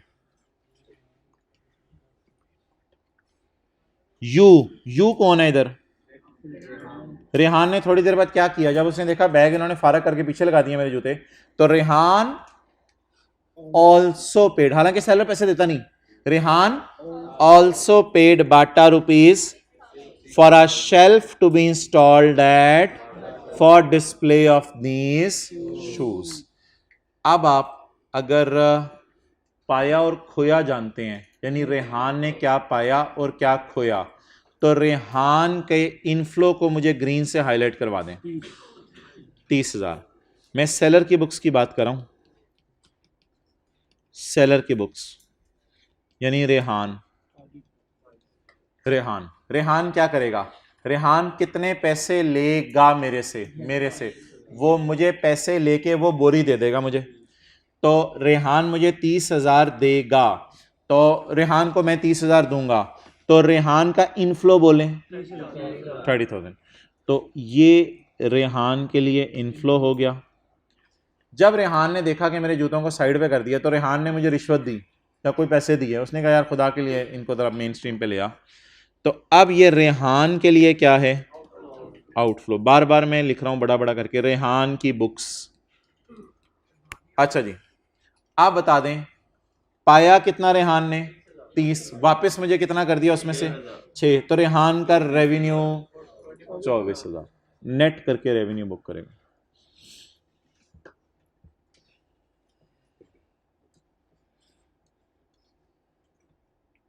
चलें जी, example 3। Example 3,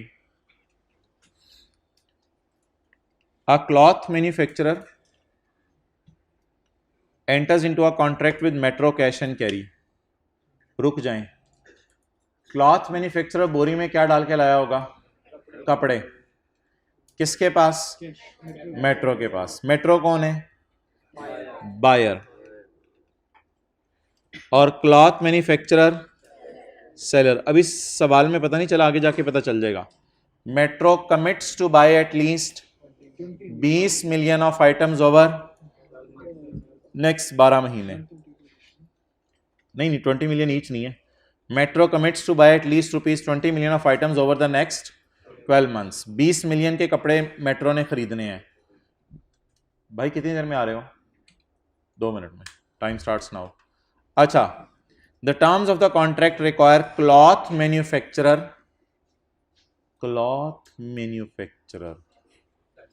seller. Seller payments करता होता है, कभी आपको पता है जिंदगी में? सेलर पेमेंट, अजीब सी बात हो रही ना। सेलर्स पेमेंट्स कर रहा है। Seller to make a payment of 1 million to Metro to compensate the Metro for changes that will need to make to its retail stores to accommodate the products in shelves। ठीक है जी, तो आप बता दें cloth manufacturer ने कितने के कपड़े बेचने हैं? 20 के। और उसने कितने पैसे लेने हैं? 20 लेने कितने हैं? 20। और देने कितने हैं? 1। डन। अगर ये अभी पूरा साल ना हुआ होता और आधी डिलीवरीज हुई होती, तो 20 को भी आधा करते और 1 को भी आधा करके रेवेन्यू बुक करते। बस ये कॉन्सेप्ट कर लें। हमारा आज का आखिरी सवाल, क्वेश्चन 2, एग्जाम्पल 2।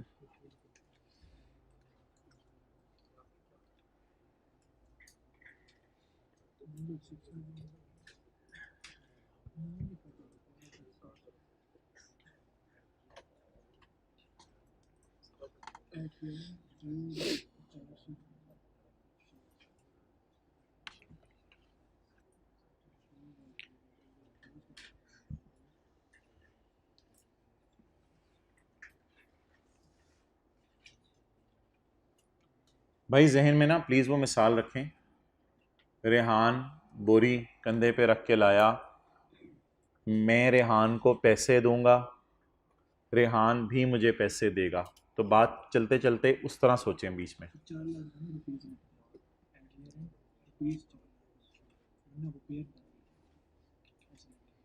हाँ, ये सवाल में इन्होंने सही गलती निकाली है। At year end rupees 4 lakh, rupees 4 lakh.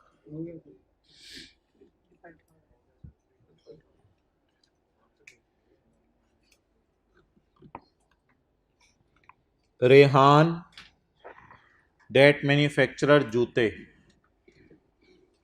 enters into a 1-year contract to sell goods to Bata. That is a large global chain retail store, Bata. The Bata commits to buy at least 16 lakh of products during the year. 16 lakh की चीजें मैं तुमसे खरीदूंगा. The contract also requires the Rehan to make a non-refundable payment of 3 lakh. Rehan मुझे पैसे देगा 3 lakh to the Bata at the inception of contract. ये पैसे तो शुरू में ही दे देगा, लेकिन the 3 lakh payment will compensate, 3 lakh की पेमेंट कंपनसेट करेगी. बाटा को क्यों 3 लाख आ रहा है? For the changes it needs to make to its shelving to accommodate the entity's products.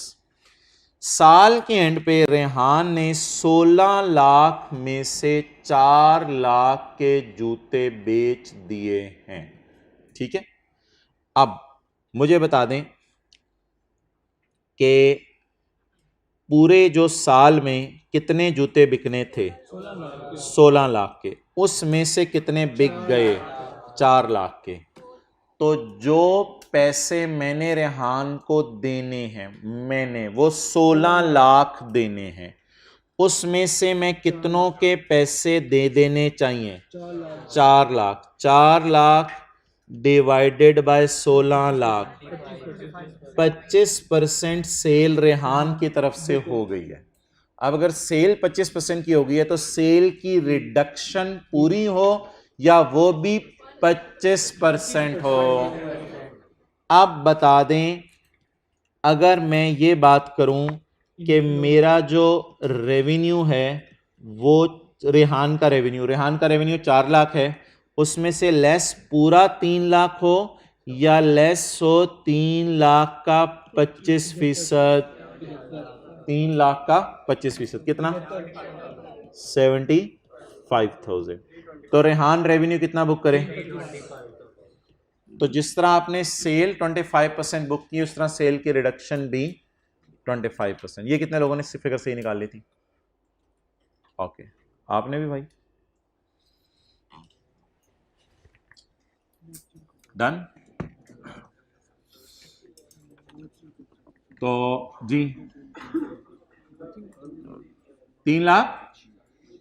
हाँ, लेकिन चीज का नॉन रिफंडेबल होना उसको नेट नहीं करवा देता. हम कॉन्ट्रैक्ट को उसकी रियलिटी में लेके चलते हैं. तो कॉन्ट्रैक्ट की रियलिटी ये है कि कॉन्ट्रैक्ट के अंदर कोई मसाइल नहीं है कि नॉन रिफंडेबल टाइप चीजें ढूंढें. कॉन्ट्रैक्ट बड़ा प्रॉपर कॉन्ट्रैक्ट है. तो नॉर्मल तरीके से चीजों को चलने दें.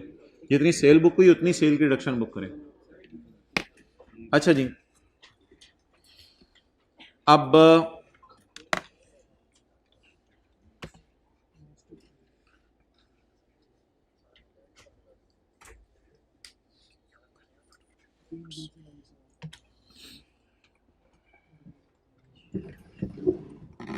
एक स्टेप है जो मैंने आपको कल करवाना है, लेकिन उसके थ्योरी की डिस्कशन जरा बस आज सुन लें आप आराम से, रिलैक्स होके 10-15 मिनट. इधर देखें भाईजान, बात बड़ी इंपॉर्टेंट है, गौर से सुन लें.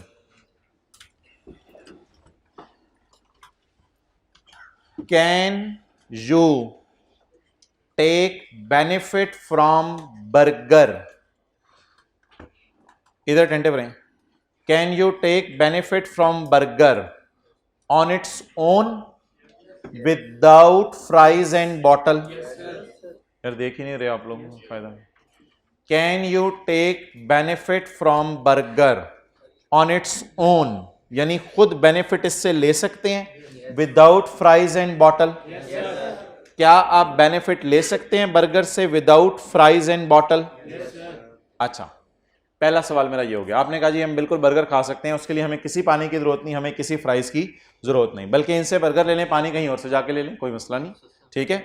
अच्छा, पहली बात ये हो गई। दूसरी बात, क्या ये जो तीन चीजें हैं, are these three things are inputs to produce a combined output? Yes? नहीं, डील की मैं बात नहीं कर रहा, मैं आपसे जो सादा सा सवाल पूछ रहा हूं।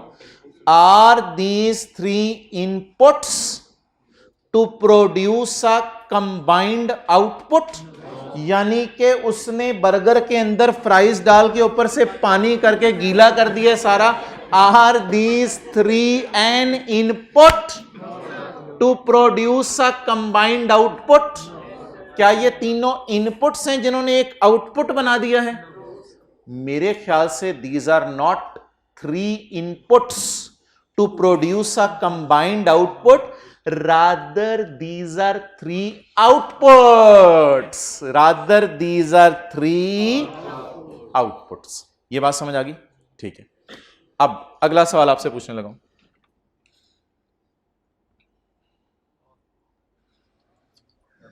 अच्छा, बिस्मिल्लाहिर्रहमानिर्रहीम। कॉफी, मोका, कैपेचिनो, भाई फरमाए, कहते हैं जाता रहता हूं। अच्छा, मुझे ये बताएं, अगर बिल फर्ज ये ऑर्गेनाइजेशन आपको दूध अलग से दे दे, कॉफी बीन्स अलग से दे दे और चीनी अलग से दे दे, can you take benefit from these things on its own? Yes. आप किसी से जाके कॉफी बनवा लें या खुद घर जाके कॉफी बना लें, यू कैन मेक इट। आप बोंगी मार रहे हैं, क्यों नहीं सवाल समझ रहे? सदा सा सवाल आपसे पूछ रहा हूं। ये ऑर्गेनाइजेशन कहे यार हमारी मशीन खराब हुई है, आपने कहा यार रात के 12 बजे तेरी मेहरबानी थोड़ा सा दूध मुझे दे दे, चीनी दे दे और जो है वो कॉफी बीन्स दे दे, बाकी मेरा काम है। Can you take benefit from these things on its own? अगला सवाल,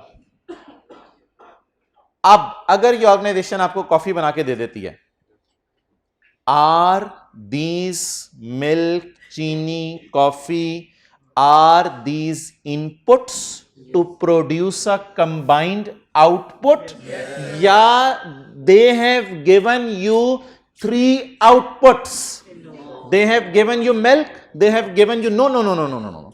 वो दे सकते थे लेकिन उन्होंने क्या बना के दे दी? कॉफी बना के दे दी। अब आप मुझे बताएं, जो बर्गर वाली ट्रांजैक्शन होगी उसके अंदर मैकडॉनल्ड्स वाले क्या करेंगे? Burger separate performance obligation, bottle separate performance obligation और fries separate performance obligation. Done. लेकिन अगर मैं कॉफी वाली बात करूं तो जिसने आपको कॉफी बना के दे दी, जब उसने कॉफी बना के दे दी तो आपने जब कॉफी ले ली तो आप सोचें क्या अगर ये अलग अलग चीजें मिल जाती तो भी आप बना सकते थे? हाँ, ये बात तो ठीक है, अलग अलग चीजें मिलती तो भी आप इनको यूज कर सकते थे। जैसे ये तीनों आपको अलग अलग मिलते तो भी आप यूज कर सकते थे। इस कॉफी के अंदर भी चीजें अलग अलग मिलती तो आप यूज कर, लेकिन एंटिटी ने इनको कंबाइन करके दे दिया। अब मेरे अगले सवाल का जवाब दें। आर दीज मिल्क, चीनी, coffee, are these an inputs to produce a combined output, or are these separate outputs? Are these are inputs to produce a बोलें combined output। अच्छा जी, अब मैं एक और मिसाल देने लगा हूं आपको। मैकडॉनल्ड्स वालों के लिए कितने वादे थे?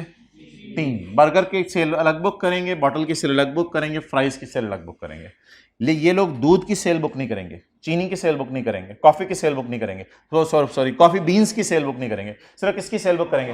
कॉफी की। अच्छा, आप थोड़ी देर के बाद जो है वो रशीद बर्गर वाले के पास चले गए और पुत्र अंडा शामी ला। अच्छा, अब उसने अंडा शामी आपको लगा के दिया।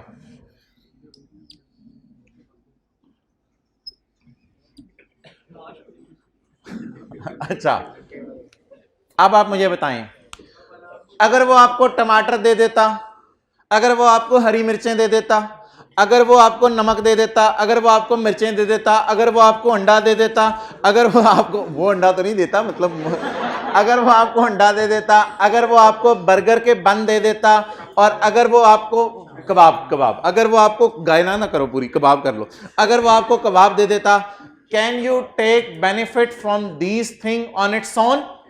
बिल्कुल, आप खुद इनसे फायदा उठा सकते हैं, या खुद घर जाके बना लें, बेगम को उठा, बेगम उठ चीजें आ गई हैं बर्गर बना, या तो खुद घर जाके बना लेते या किसी और बर्गर वाले से बनवा लेते, हो सकता था ये, लेकिन उसने आपको इकट्ठा करके दे दिया, उसने आपको इकट्ठा करके दे दिया।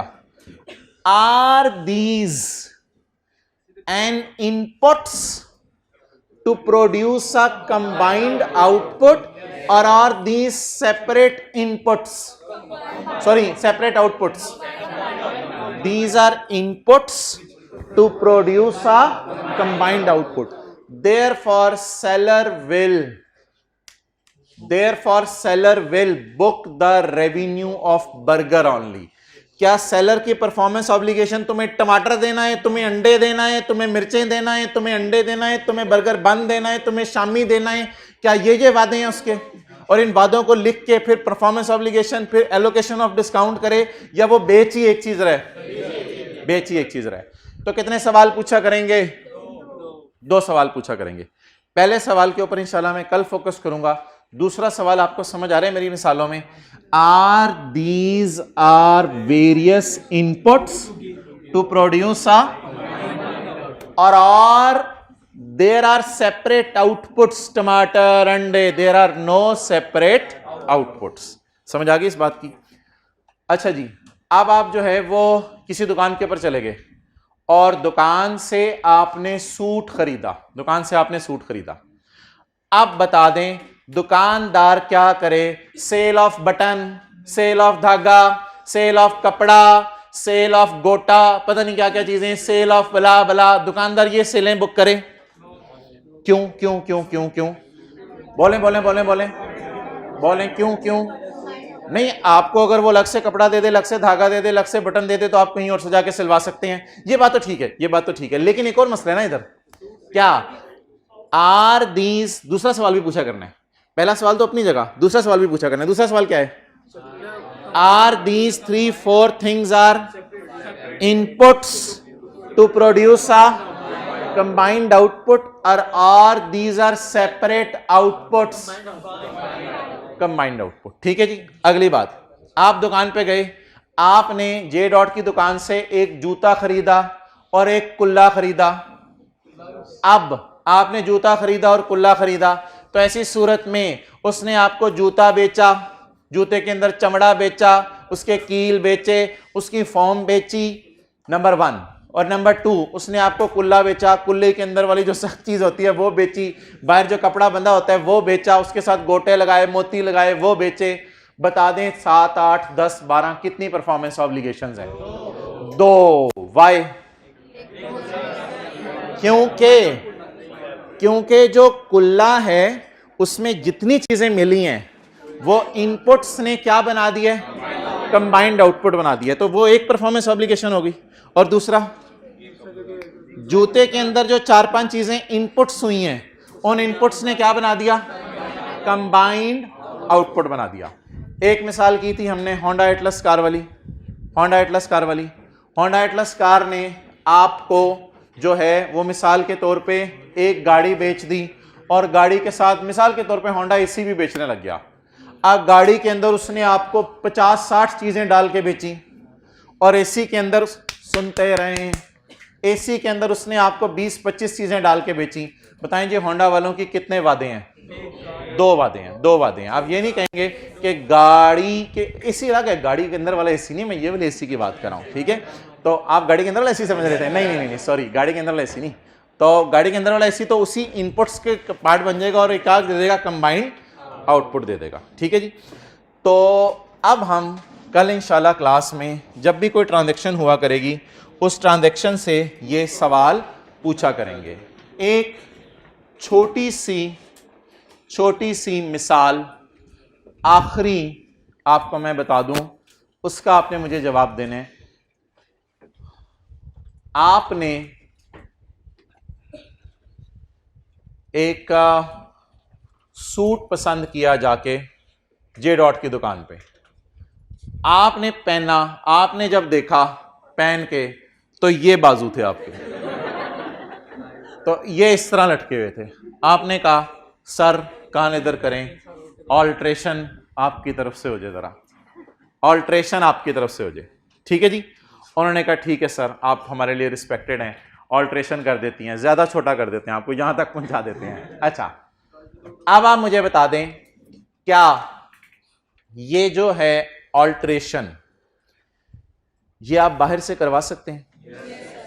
Can you take the benefit on its own? अगर आप सूट इनसे ले लें, ऑल्ट्रेशन अपने दर्जी से करा दें, वो जो शीदा आपके घर के पास है, तो अगर ऑल्ट्रेशन अपने अपने शीदे सोचें आ गया वेन में आ गया, तो उसके पास ले जाएं, उसकी मिन्नत मार करें, यार ये सूट में जे डॉट से लिया, पता नहीं क्या सीते हैं यार, तू जरा सही सेट कर दे, वो भी खुश हो जाएगा, यार ये मेरी तारीफ कर रहा है। अब साजी आपका तो कमाल, आपको काम भी कराने आते हैं सुना है, तो साजी आप तो कमाल काम करते हैं। तो अब मुझे बता दें क्या आप सूट कहीं और से लेके ऑल्टर कहीं और से करवा सकते हैं? Can you take the benefit on its own? दोनों चीजों से अलग अलग ले सकते हैं। लेकिन यहां भी स्टैंडर्ड वही कॉन्सेप्ट लग पा रहा है कि जे डॉट वालों ने अब आपको ऑल्टर करके दे दिया। जे डॉट वालों ने क्या किया? ऑल्टर करके दे। जब जे डॉट वालों ने आपको सूट ऑल्टर करके दे दिया, तो क्या जे डॉट वालों ने एक आउटपुट के लिए छोटा सा इनपुट डाल के उसे ऑल्टर कर दिया? तो ये भी एक कंबाइंड आउटपुट टाइप चीज बन जाएगी। ये भी क्या बनेगी बोले? Combined output. हालांकि आप किसी और से करवा सकते थे, लेकिन ऑल्ट्रेशन आपने किससे करवाई? उसी से करवाई। तो क्या आप ये कहेंगे कि बाहर जाके जब सूट होगा, यार उन्होंने ऑल्ट्रेशन बेची और मुझे सूट बेचा है? नहीं, बाहर आप ये कहेंगे यार उन्होंने सूट बेचा है, बस ऑल्ट्रेशन तो एक सेकेंडरी सी चीज थी। तो जे डॉट वाले अलग अलग रेवेन्यू बुक करें, sale of suit, sale of alteration services, क्योंकि वो दोनों चीजें इतनी जुड़ी हुई हैं, कॉफी की तरह इतनी जुड़ी हुई हैं, इंटीग्रेटेड हैं कि एक दूसरे का तकरीबन इंटेग्रल पार्ट हैं। तो क्या ये ऐसी ऑल्ट्रेशन है जो आउटपुट को ही बेहतर करने के लिए है या नया आउटपुट है? ये सवाल आप हमसे पूछने और दोबारा पूछने, और कल यही सवाल मैंने आपको सॉफ्टवेयर बेचने के वक्त पूछने। जब सॉफ्टवेयर बेचा जाएगा और आप उसको अपनी रिक्वायरमेंट के मुताबिक थोड़ा सा ऑल्टर करवा रहे होंगे, सूट को भी अपनी रिक्वायरमेंट के मुताबिक ऑल्टर करवा सकते हैं और सॉफ्टवेयर को भी। तो अगर एक ही एंटिटी आपको सूट भी बेच रही है और साथ ऑल्ट्रेशन सर्विस भी दे रही है, तो क्या वो दो आउटपुट्स दे रही है या एक आउटपुट को बेहतर करके दे रही है? तो एक तरह का कंबाइंड आउटपुट ही बन रहा है ना, दो आउटपुट अलग अलग नहीं बन रहे। आप ये नहीं कहते मैं जे डॉट से दो चीजें लेके आया हूं। क्या लेके आया हो बेटा? अम्मी सूट लेके आए और ऑल्ट्रेशन लेके आए हूं, रख के लगाऊं, सूट लेके आऊं। ऑल्ट्रेशन क्या चीज होती है जो लेके आए हो? चपेट मारो, अब्बू को भी बुलाओ, डंडा मारो इसको। ओके यार मुझे दिल धक धक कर है, 7 मिनट अभी रहते हैं। देखिए मुझे तो अजीब सी कैफियत हो रही है, आपसे टाइम मांगा हुआ है, आप आके बैठे हुए हैं बाप सारे, और आपको हम ऐसे ही रवाना कर दें तो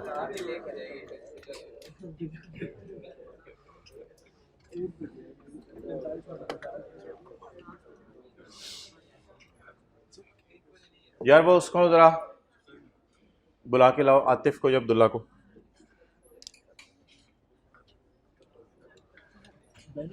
यार वो जो नहीं कल सारी बातें करेंगे, कल इंशाल्लाह इस कॉन्सेप्ट पे घंटा लगना है। बेनिफिट्स ऑन इट्स ओन वाली बातें भी होगी इंशाल्लाह तफसील से। कोई थोड़ा सा कॉन्सेप्ट समझ आ रही कि मैंने समझाने की कोशिश की है? बर्गर अलग चीज है, बॉटल अलग चीज है, फ्राइज अलग चीज है। अच्छा सवर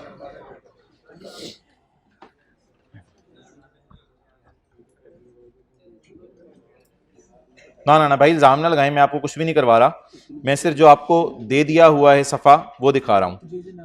पेज 460 कुछ नहीं खोलने के, पेज 461 किताब का था, और आपको मैंने एक समरी दी थी, तो घर जाके ना इस सफ़े को रेफ़र ज़रूर कर लीजिएगा। कुछ लोगों ने रेफ़र कर लिया होगा, इधर देखें। जनरल इंफॉर्मेशन डिस्क्लोजर्स में देनी होती है ज्योग्राफिकल लोकेशन एंड एड्रेस। कुछ ना पेज ना खोलें किताब का, 1 मिनट सुन लें। Page 461, geographical location and address. तो जनरल इंफॉर्मेशन में ज्योग्राफिकल लोकेशन एंड एड्रेस।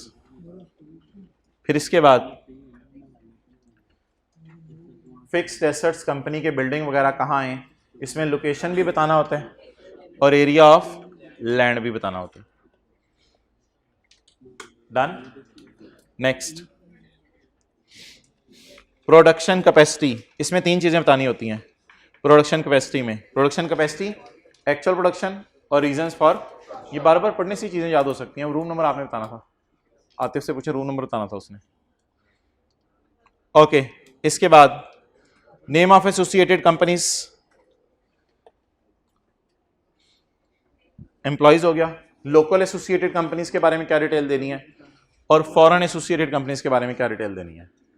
तो ये मैंने थोड़ा सा बताना था। घर में टाइम निकाल के ना यहां पर भी पेज नंबर लिख लें, यहां पर भी पेज नंबर लिख लें। तो यहां पे आप पेज नंबर लिख लेंगे, जरा चीजें क्रॉस लिंक हो जाएंगी। और दूसरी बात, इनके एंड में मैंने क्या लिखा हुआ है, रेफर रिमेनिंग फ्रॉम बुक। क्या मतलब है इस बात का? मैंने आपको सारे डिस्क्लोजर नहीं दिए, मैं तरतीब से चलाऊं। मैंने कोशिश की थी बनाने की। जनरल रिक्वायरमेंट्स बना दी मैंने एक सफ़े पे, फिर दूसरे पे दोबारा जनरल रिक्वायरमेंट्स चली, याद है, शरिया कंप्लाइंट कंपनीज, ये सारी बना दी। उसके बाद फिर मैंने कोशिश की बैलेंस शीट बनाने की। बैलेंस शीट में मैंने फिक्स एसेट की चीज़ें लिखी, फिर उसके बाद लॉन्ग टर्म लोन्स लिखे, फिर डेटर्स थे और आगे करंट लाइबिलिटीज थी, कॉन्टिजेंसी कमिटमेंट्स थी। तो इस तरह का सफ़ा अब आप खुद आगे बना लें, नहीं बना सकते तो कोई मसला नहीं, बुक से बाकी चीज़ों को रेफर कर लें। तो ये मेरा कहने का मकसद था। ठीक है जी, ओके, अल्लाह हाफिज़। कोई होमवर्क नहीं।